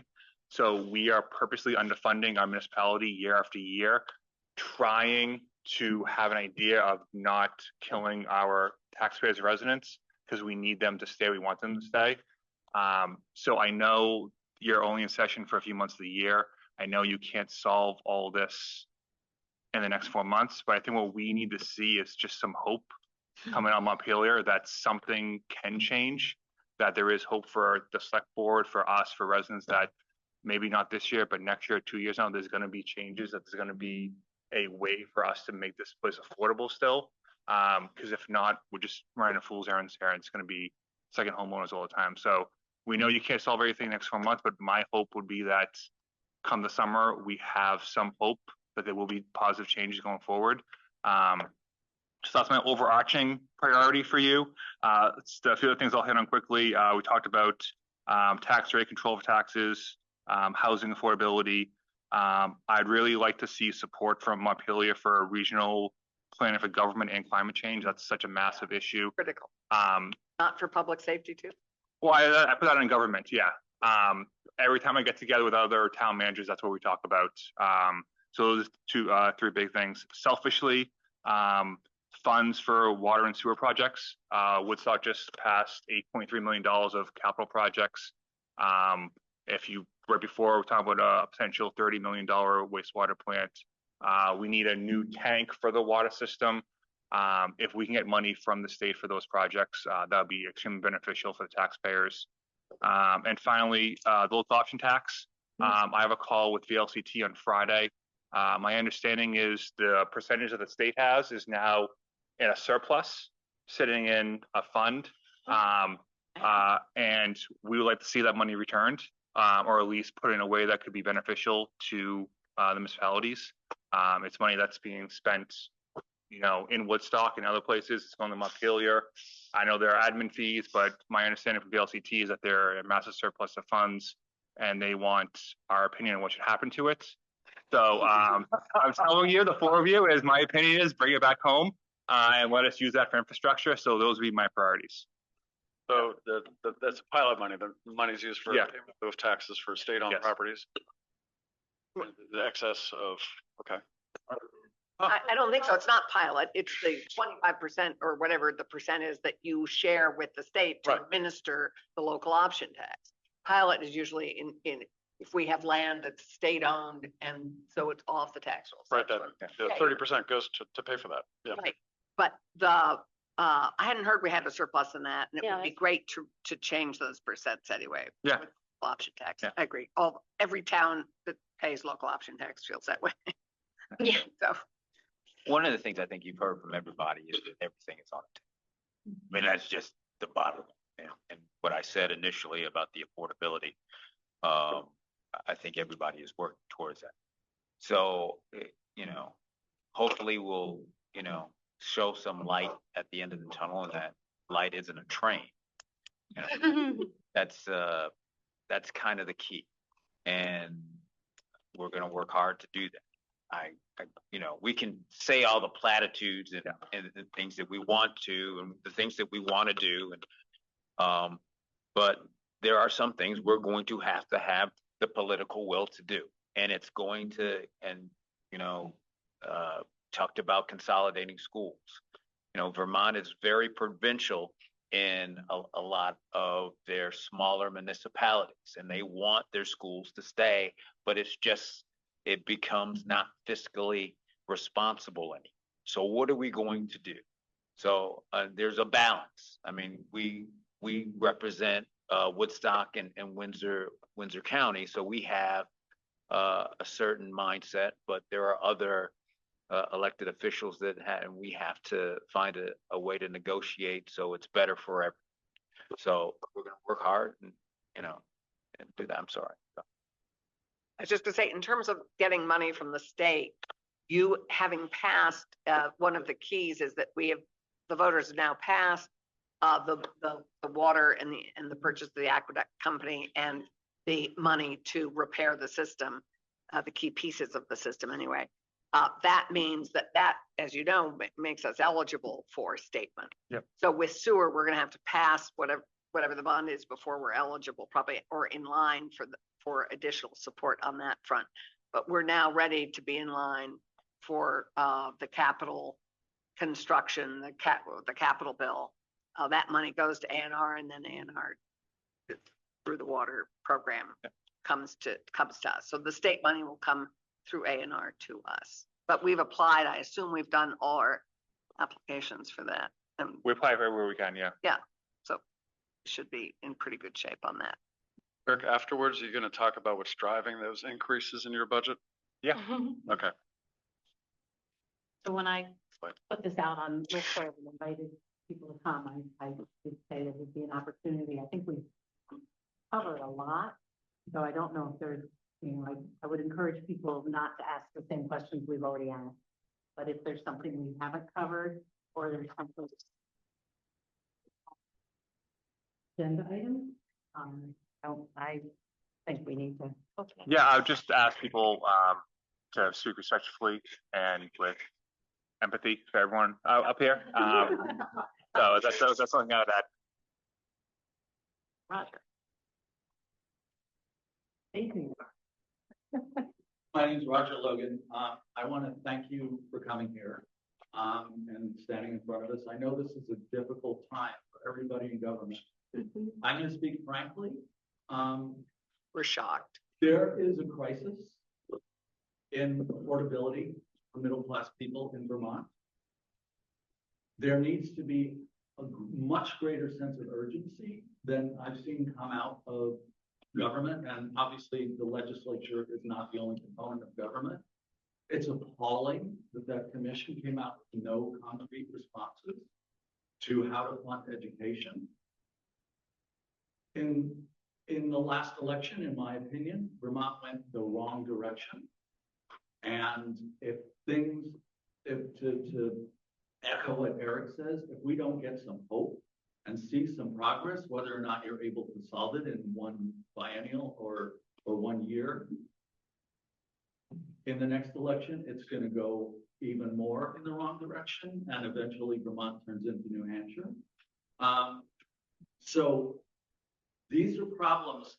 They're really hard problems, and you all obviously have good concrete approaches and potential solutions that you've laid out, and I appreciate that, and I appreciate the thought that goes into that. But it has to happen, or there has to be progress, that people have to see that it's going to happen. I'll just, one other thing that I found very distressing is because of the way our incredibly arcane education funding happens, there are now good people in this town who have the best interest of the students at heart, fighting with other good people in this town who have the best interest of the student and the financial viability of our school system. And the more we don't solve these problems, the more that's going to happen and the uglier things are going to get. Thanks. I do thank you for being here. Point well taken. You're right.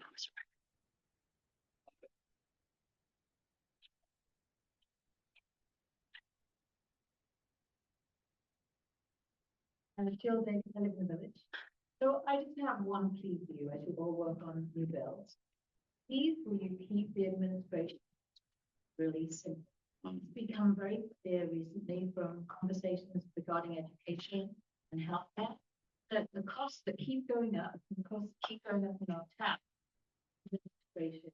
So every time you add complexity to a bill, you're adding people hours. People hours cost us healthcare. People hours cost us annual salary rises. Please just keep things simple. Oh, and I have an example to give you. Very often, when you come up with a great bill, you pass it to another department. One of the reasons that we cannot bring a housing unit on is because it doesn't pass the fire safety inspection. The stairway is perfect. We would use it all in our own home. It doesn't pass the fire inspection. Those people have the authority to stop somewhere being rented. No one is going to argue for having unsafe properties rented. That's not what's happening. But administration of acts like fire safety is causing delays in housing. So sometimes you don't need to break ground to build a new home. You need to simplify the rules. Yeah, and have more people available to check on those things. Like we've had a real We- lack of fire. We actually, that was a big financing piece, Jill, as you know, we added 5 new statewide inspectors to be able to do some of these, but we should chat about that further because we can solve that. We have somebody online. We have somebody online in you, Susie. Oh. Mark, go ahead. Can you hear me? Yep. Yes. Yeah. Okay, thank you for all you're doing. Watching the school board meeting last night, some of you may have watched, some of you may have not. We're in the penalty phase, and the school board, at the urging of some concerned citizens, not all citizens, decided to restore the Unified Arts somewhere between $450,000 and $500,000, which is going to push us into the excess penalty phase. Joe, I like what you said. We're only one of 251 towns, is that right, in the state of Vermont? And as Charlie said, we're second highest as far as building. But if you take a look at that list, 2/3 of the schools are very close to us. So we're not the only ones who are in this predicament. And I think we have to look at statewide. If we go into the penalty phase, yes, we'll pay more, but so will neighborhood and districts pay more. And it's very complex. JFO came out with a study, I think November 14th, about that $6 billion. That's $300 million a year over the next 22 years. And if we're going to take 105, 125 million of that, we're not leaving much for anyone else. So it's a very complex subject.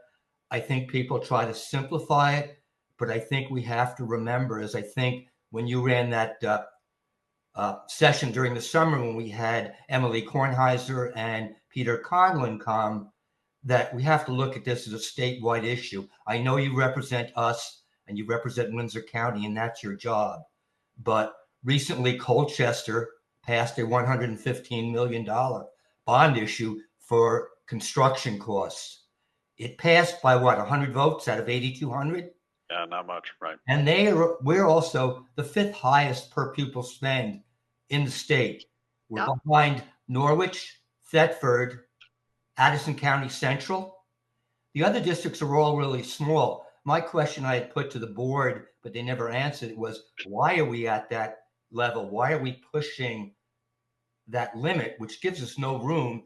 And yet the board voted last night by a very close vote to go ahead and restore that $500 million. And I have no idea where it's going to come from. They're going to risk having the budget defeated again, but maybe not. The recent votes for the water project, even though we had, 500 people in town hall, that only represented, I believe, 20% of the voters. So either a lot of people don't care, I don't know. But yet the school bond issue, I think, was 50 to 55% of the 7,000 voters in the 7 towns of the MVSU. So I do not envy your jobs going forward. I'll have to say that. And there's going to have to some trade-offs, especially now there's no veto proof, a majority, and it's going to require a lot of shared pain. I think what you're going to have to do is make everybody unhappy, and then that'll work. Yeah. Thanks, Mark. Oh. Yeah. Thanks, Mark. Thanks for being such an informed citizen. I'm always impressed by how up to date you are on everything. We got one more, and then You're welcome. Then we have to move on. Quick, first of all, thank you for coming. We need your name. Woodstock resident. Love living here. My husband, and thank you for coming and explaining the complexity of all of this. But as Roger said, the talk is the time for action now. It really is. I moved here 2.5 years ago, bought a house for $850,000 or so. Taxes, property taxes for $11,000. Okay, that's no small peanuts, but but then the next year, a few months later, we get a tax bill that's gone up 30%, somewhat 30 odd percent, 16,000. Well, okay, we'll rebudget. We're retired. We'll figure it out. The next year goes up 1,000. This past year goes up 30%. That's a 75% increase in 3 years. we're here for the long haul. We love this community, love the select board, what they're doing. We're not gonna leave, but it gets scary. And when I hear that we're paying for universal or lunches for everyone and universal pre-K, I want to ask, why are we doing that when my taxes are going up and up and up? There's some hard choices to be made. I'd love to feed or to have free lunches. I'd love to have pre-K. But the taxes are unsustainable and whatever. You get the point. You got a tough job ahead of you, but please do something. Thanks, Linda. Thank you. Thank you. Thank you. Thanks for the opportunity and for all your hard work over Yes. 8 months. Of course. We didn't work before then, so it's like, it's great to work. Hey, it didn't work before then. Budget. All right. Get this one here. Right? Don't worry. I almost lost it there. So. Well, can't feel my legs. Hard to move. Yeah. I don't want to be here all night. How much? I don't want to be here all night. Look, I mean, we just have to at least start talking about it. Yeah. You're just like. Break it down into Eric, how long do you think? How long you want to talk about it?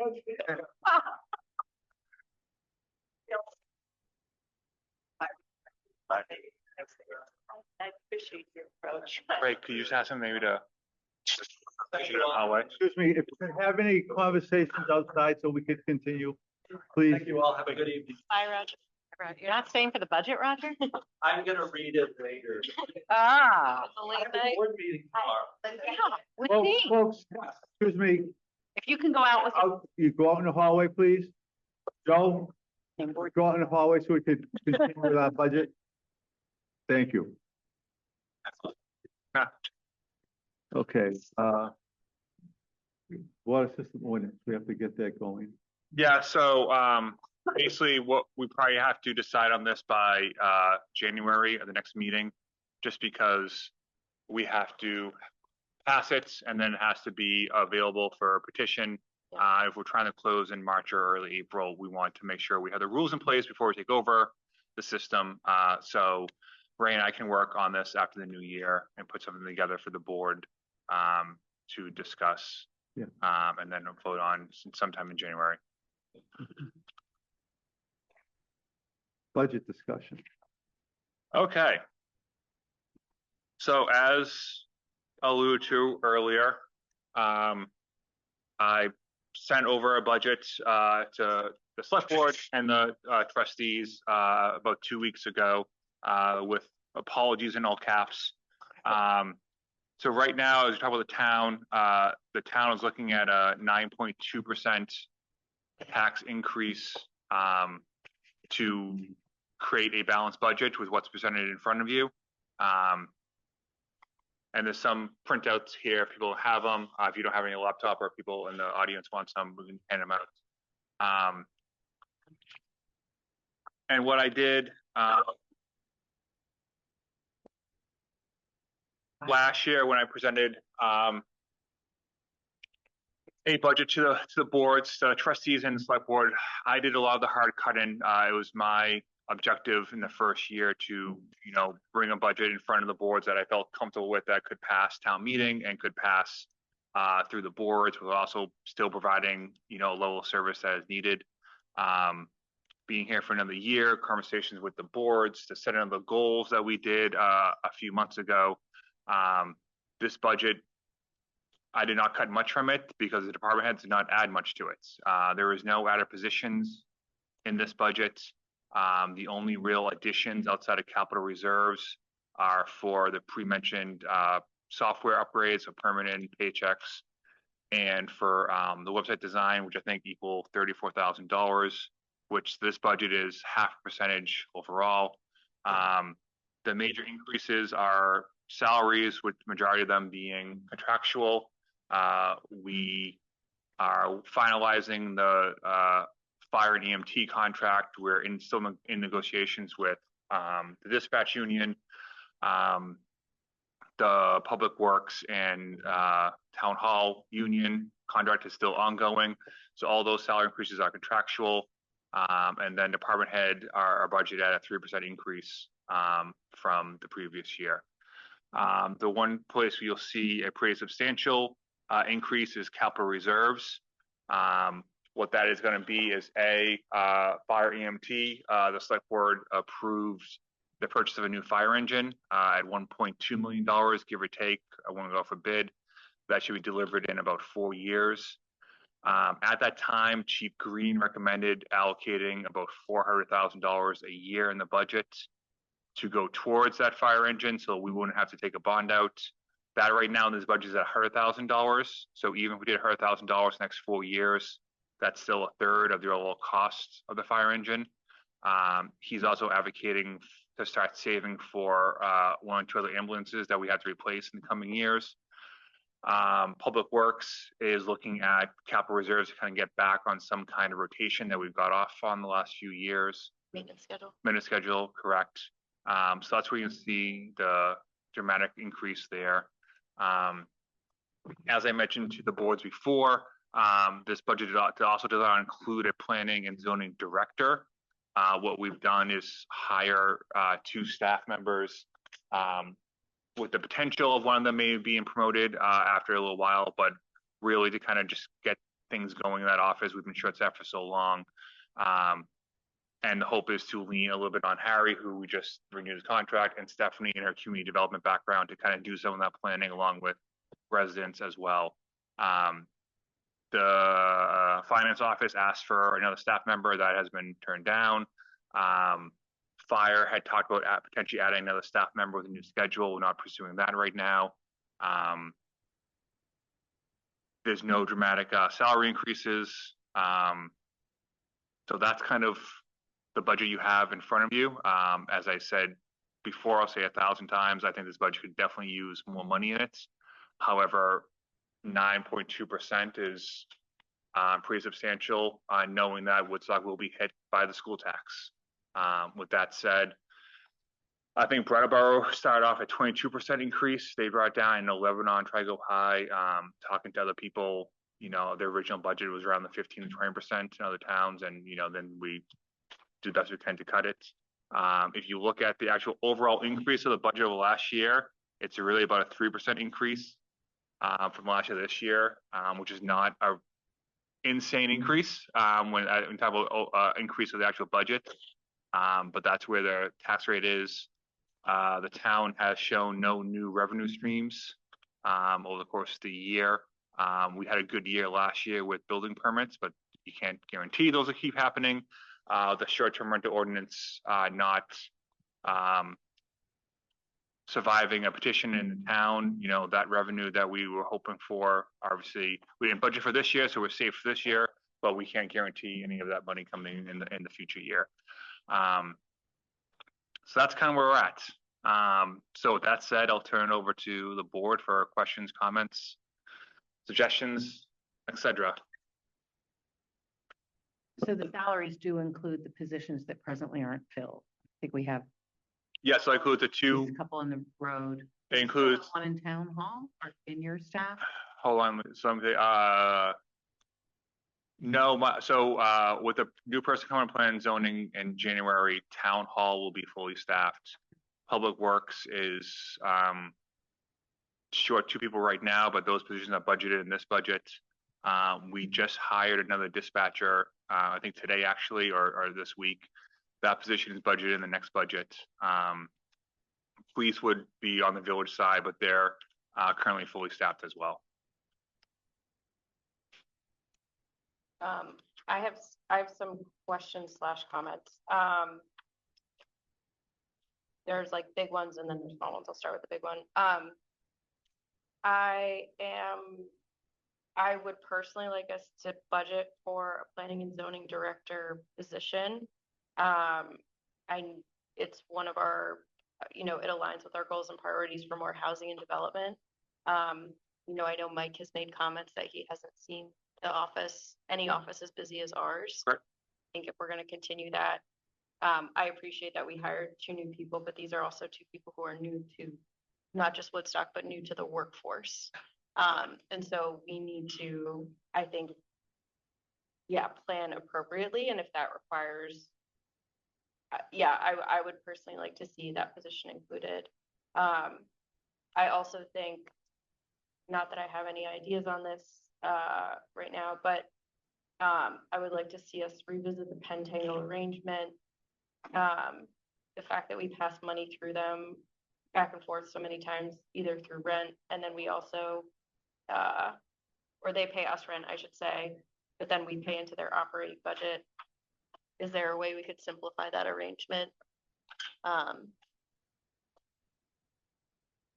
Well, Is that a question or a comment? I think it's a comment in the sense that, like, there is value to our government operation right now in terms of the help that we get for certain events.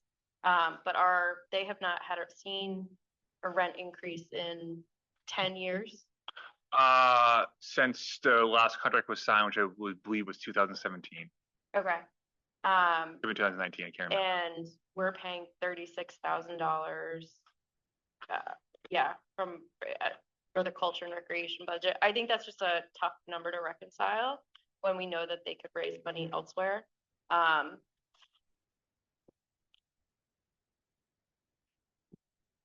And then I have, So can I just make a point on that? Yes. So I'll make, sorry to interrupt you, but I'll make 2 points. I agree with you on plan zone director. You know, again, we're talking about probably adding another $80,000 to the budget for that position. That would be another 1.25% tax increase.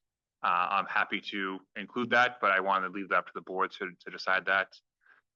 When it comes to culture and recreation, you're talking overall, it's $468,000 that the town allocates automatically to these nonprofits. That's a senior center, the library, the rec center, and Pentangle, and also the fireworks celebration on somewhere around July 4th, not always on July 4th these days. So you're talking about a substantial part of the budget that automatically gets funneled through these nonprofits. In the town budget itself, majority of these also do a petition. Yes. As well. So I'll just mark that as well for the. No, I mean, I think that point is well taken. Certainly, we know our board tried to educate taxpayers last year in terms of the special articles, especially those that all say double dipped. I know that the rec does not, and that, you know, certainly having the library and the rec center outside of our umbrella saves us money. But I also know that the library is putting forth a special article. And I expect Pentangle to, as well, as they did last year, if I'm recalling. Correct. They all do. And so, yeah, Everybody but the rec. Rec doesn't. have a everybody special with the rec. article. And so I mean, I think what's tough about this is, like, we want to save the taxpayers money and then the special articles get passed every year, which last year added 2%. It was between 2% and 4%. Yeah, I can't remember the exact number. Yeah. Well, Yeah, I don't know. I think it's really hard. Again, like I said, the Thompson, the library, the rec, these are all important pieces of our community. And the rec doesn't put forward a special article, but it would be great to have alignment to make sure that the taxpayers know that they're paying twice if those organizations put forward a special article. And I'll just say with the rec center, what they'll say is that money to their 235 goes to the maintenance of Ville Field, which they maintain. Yeah. So that's the other thing I had too, is that we pay the elementary school right now $5,000 for use of their parking lot.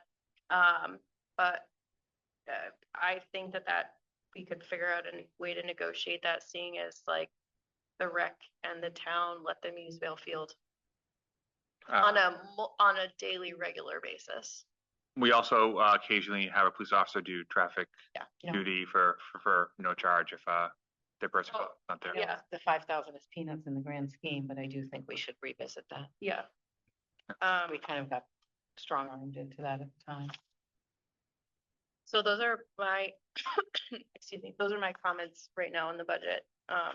Like I said, the big line item being planning and zoning director, knowing that that is also hopefully and ideally a revenue generating position as we look towards development and the growth of things like permitting. And yeah, I don't know. I guess I need to think about what the reduction for Pentangle would be. But do you think that there could be a way where we lower the expenditure out of the budget? And like we only have one payment per year for them instead of doing rent and all these other things. Yeah, so I mean, I think we do have a contract with them for like leasing the property, so we probably want to revisit that. I think, I agree with you on the efficiency side. The other side of it is the 5 of us sitting here right now understand what we're doing. In 10 years from now, will there be a record of the back and forth and why we minimize things or not? So I think we'd probably have to be a different agreement with them. Okay. That we could do. I will say in the grand scheme of efficiencies that we do, it's probably not the biggest issue we have, but we do have a similar situation on the with the courthouse and library. We rent spaces from them, then we go back and rent them to someone else. So it's just a lot of back and forth. Yeah. Yeah, no, and I understand that. I do think that though, like I said, I know these things are small, but they do add up. And if it could be half of a salary, then, you know, like I think it's worth it. The other question I had was, we print the town report. Last year I noted that we had like a lot of extra copies. Can we, seeing as we also make it available online, do you think we need to have so many printed this year? So the previous year, out of my obligation, I did less and we ran out of them, and then we had to do a rush order. I would be happy to have to print none of them to save money. But I think that's probably a conversation with the public. People like to come in, pick up the book, even if they don't go through it. How many copies does 6,000 get us? I would have to look. I think last year we did around 100 copies potentially. Okay. I know I delivered some to the senior center. and Yeah, I think that's a place where People it's definitely want important them. to have it. Yeah, especially, in I mean, print. as you know, as Lisa pointed out at our last meeting, there's folks that don't have access to a home computer or the internet. And yeah, I think too, again, I agree with you. I'd like to see the savings. On the other end, it does make us be as transparent as possible by having this available to people that they can pick it up, look through it, ask questions. We used to mail it to everybody. Oh my Yeah, gosh. it went in the mail that's to not happening. every resident, so. Okay. So I had a couple, you Yep, I'm good. Laura, would you mind just clicking the blue box? We're gonna. Yep. Thank you. Sorry. I also think we need to do something with culture and recreation. I'm not sure what, but I just think that if they're gonna put petitions out, they should put petitions out for everything they want and not subsidize for the town. I think we need to look at raising a rent for Pentangle, raising a rent for the chamber. The registration for the alarm system for the fire department should be raised, $75. That should be raised, maybe $100. And then the big thing, which I'll probably get shot for, is raising the insurance rates by 2% that the employees pay For the employee contribution. on right? employee contribution. Right now, Taking it's it from, 93 to 91. okay. My only comment on the culture and recreation, and Laura's right, you know, we really, I think, you know, we did questions, we published them for all the nonprofits. If you cut money from any of the nonprofits that are built into the budget, they're just gonna put it into their petition, and it seems that people just pass. Yes, So it doesn't save us anything in the long run. I think what it does do, if I could play devil's advocate here, is it allows the board to better fund their budget and say, we're presenting a budget of X%, and we're asking you to vote on X%. And then if you vote on these things, you have willingly decided to increase the budget further. I mean, it does give us that ability to say, like, we feel like saving money for a fire engine is more important than allocating money to Pentangle, hypothetically. So we're gonna do that. It does just allow the board to have a little more control over, you know, your budget and what you have decided to increase and not increase. And it does let the public see the amount that those organizations are actually receiving. Correct. Yeah, I mean, I think, so 2 things. And I should disclose I'm on the board of the Thompson. No, but I do think, yeah, like it's an education dilemma, and we certainly gave it all we could last year. I did find a measure that allows us to raise the threshold for petitioned articles. I know that is probably, again, like a Greg's laughing. More signatures? Yeah, requiring more signatures, which we could do, because I've never seen something fail that we'll sign up for. Maybe I'm wrong on that, Allison. Correct. I've never seen anything fail. Yep. Oh, okay, so I mean, I think we should check with that. Yeah, my understanding was municipalities could vote, or the voters could change They it. have to be voters in town as well, Yeah. right? Does anyone check that? Charlie does go through it. Yeah, so. Charlie Dagner. But you know, like, it's hard when, and the library, again, I'll pick on them, because Tom was collecting signatures outside of the vote last week, but, the library represents so much and provides so much, but at the same time also has the ability to draw from an endowment. And, you know, we know our taxpayers are maxing out. And we have, I mean, again, and obviously our jurisdiction isn't the village, but I'd love to know what the village rate is increasing based on their budget too, just out of curiosity. Say that again?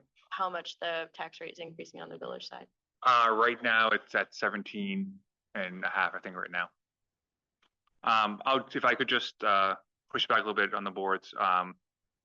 I think I agree with you on the recreation. What I'll say, that number has stayed steady from the last previous years. You know, it's a 6% overall part of the budget.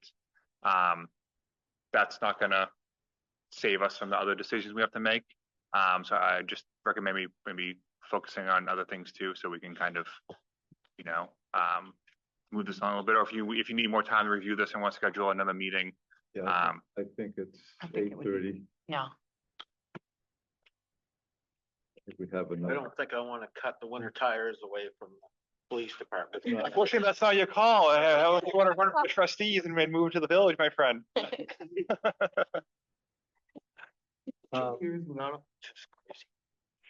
More than that, but.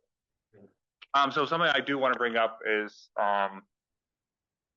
you know, as we talk about these things, the way the municipality is set up is, you know, some departments are individually paid for by one of the municipalities, some are shared. So when you talk about plan, zoning, my office, accounting, office administration, those things are shared. So an increase or a decrease in those budgets are going to also impact the village budget. So if the select board is considering, and you have all the authority to do this, make changes on those lines, that's something the trustees should also be roped into, because that's gonna impact their budget as they fund a percentage of that budget as well. So I just want to make sure we're aware of that. Like, you know, if you decide to cut the public works capital reserve line or increase a fire capital reserve line, that's within your jurisdiction, that's fine. You give me a $5,000 raise in the budget, that's going to impact the village budget as well. So we just And the sewer budget and the water budget. Oh, mine, yes. So we will be mindful of some of those changes of if we need to have a joint meeting with them, we should do that sooner rather than later. If we want to stay separate for now and see if we can come to a conclusion on the budget beforehand. You know, but I sent an email to the boards. When it comes to the town budget, about $60,000, give or take, is a 1% one way or the other. With the village, it's about $6,000. So if we're adding $80,000 for planning and zoning, you may go up 1.3. The village is going up another 10%. Or sorry, less than that, because it's allocated. So you're talking 40. I mean, it's probably going up another 6-7%. So these are things that we need to, as we're currently formed, this is what happens. Well, I think we I think put it the would be budget good to for, rest for now. I think it would be good for us to have another meeting before we decide whether or not to have a joint meeting, is my feeling. Okay, so I think that's challenge. So two things I want to say quickly. Is there a department head that you want to talk more to about the budget, or the questions you may have for someone that I can get answers to you ahead of time? And then second, when do you want to schedule that meeting? I'm planning on being off next week, out of state ideally. So we can schedule something for early the following week, like the Monday, Tuesday before New Year's. Where at Tuesday now, we could warn a meeting sometime Friday during the day if people are available. I say after Christmas. After the holidays? Well. After Christmas, before New okay. Year's. You got Monday and Tuesday of that week. Okay. Unless you're gonna be gone. I'll be back the 29th, whatever it is, 28th. Pretty much all the department heads didn't really have much to Right. place to. Charlie, you want to make a comment, question? Yeah, so, Charlie Kimball, resident. There's just two questions. One is, if you had more regional government cooperation or regional, would you be able to save any money off the budget? Potentially, yes. But, yeah. Okay. And a second is the viability of a grant writer to actually identify projects you can obtain grants for to reduce your local expenses. I don't know if you've looked at that or considered it. We've talked about it. That's, I think, Dolores put in plan zoning. That is the board or the town spending money up front with the hope of making it back or more money in the long run. I know the EDC had a grant writer. 2 years ago, I don't think that turned out. That was different. I think that was to help businesses apply for grants for the business. Okay, yeah. Yeah, so if you're applying for grants for the municipality, then there's going to be a whole different wealth of grant opportunities for you. Yeah, so that's an option where we could add a position for a grant writer with the hope that they would bring back at least enough money to offset their costs, but ideally more money in grants for water, for infrastructure, et cetera. So what about Monday or Tuesday, the 6th or the 7th? At night? Night, day, I don't care. Oh, I thought we were talking the Yeah, we don't have time. 31st. Yeah, well, I think like January 16th is probably the drop dead date when we need approval on the budget. The trustees are meeting this Friday to talk again. So I'd recommend, not that I want to come back from a day off and have a meeting that night, but the 30th, 31st is probably, if we can make it work.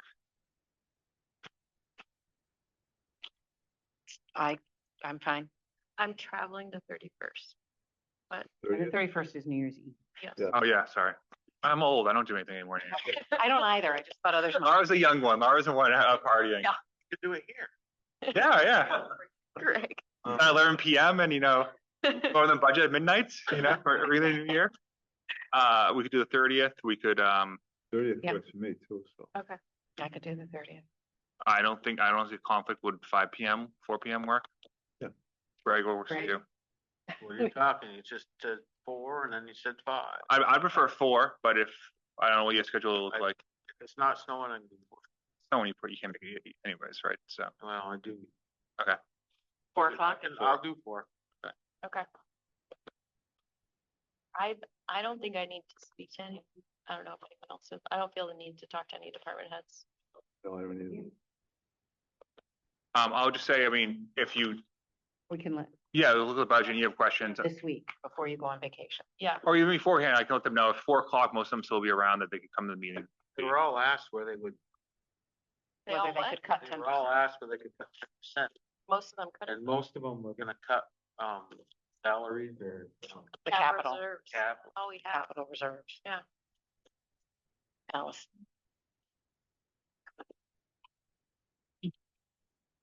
Allison Clarkson, Village resident.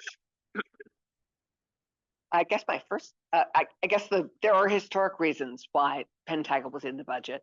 And I would, as a former chair of Pentagle, and it's one of our cultural treasures, I would encourage you to talk to the executive director, even though she's new and doesn't necessarily have the institutional memory yet. Some of us can maybe work on reminding her. There were reasons for the way it's done now and why it was embedded in the budget, why there's rent and why they also do an article. So I don't remember that, all right, at this very moment, but there have been reasons for that. So I encourage you to remind ourselves about why they are. And I guess my other question, because I had the same question Charlie did about grant writing, because we've been good at grant writing. Woodstock always found money for, historically, that was always one of our strengths, was finding grants and pockets of money to pay for things that didn't end up on the taxpayers' back. I guess one of my questions is, I know there are some talks about merger, and here's the questions, like, why is the village getting hit 17% and the town only 9%? Smaller. Yeah, so Is it just because of economies of scale? The tax base is much smaller. You're talking, I think the tax base for the town is Right, so it has to be 7 higher. million, and the tax rate for the village is 600, 800,000. There's our education challenge right there. It's smaller, the fewer the students, the more we pay.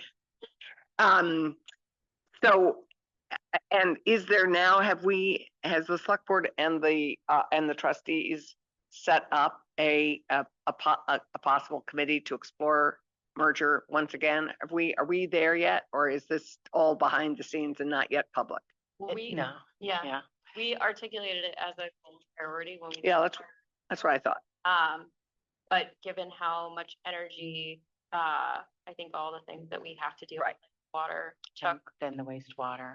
Water and sewer have kind of hijacked some of that. yeah. Okay. But I do think that we are, I think it's more top of mind for folks increasingly. And I think especially if we're considering, like the mandate of affordability. Yeah. Village That's- people are probably gonna start revolting soon, maybe, I don't know. Well, then perhaps, people don't need to sell their houses for the amount they sell them for. Yes. Which affects all of us as taxpayers. I would encourage us to then, after we get through the sewer and, the huge attention demands that the select board is already placed on it, I would encourage us to revive that, either that committee or that conversation, however it's going to go. It would be wise of us to have that conversation. Yeah, I'll just say what I say to people, not everything has to come from the select board or the trustees. It can flow the other way too. So if there are people who want something, but no, I'm saying, it doesn't have, and yeah, exactly. I mean, and not just merger with anything, I really a conversation Laura and I had with someone on the water system votes, and they said, what can you guys do more? And our conversation was like, no, what can you do? Like this, it works both ways. Like it's democracy. If you want something, you have 1,000 channels to go through. And it doesn't always have to come from the select board or the trustees or my office. It can come from, if residents want something and there's opportunities for them to pursue it that way. I don't disagree. I'm a big supporter of democracy in action. We are giving it our all, two of us right here. But we are, I think that setting up I don't know, I don't think it just randomly happens that we set up a commission or a committee to address it either. So I think that does take intentionality and does take some leadership from both boards. And there are people, you can ask the community who'd like to serve on it, but that it takes that degree of intentionality from this group and the village trustee. Thank you. I think we're all a little weary. And thank you for your amazing work on water and sewer. You guys have really rocked it. And we're so grateful. And you too, Charlie. No, we really are. Terrific. From an economic development point of view, it's very exciting. And for many other reasons. You want to pass on the executive session? Just the board. I mean, we can do a quick one. Just an update. A minute? Yeah. Okay. So you have to read the language and I'll make the motion. I'll consider a motion at the executive session under one VSA 313. Discuss Personnel matters. personnel matters, that are premature general public knowledge would clearly place the person involved in substantial disadvantage. So moved. All those in favor? Need my-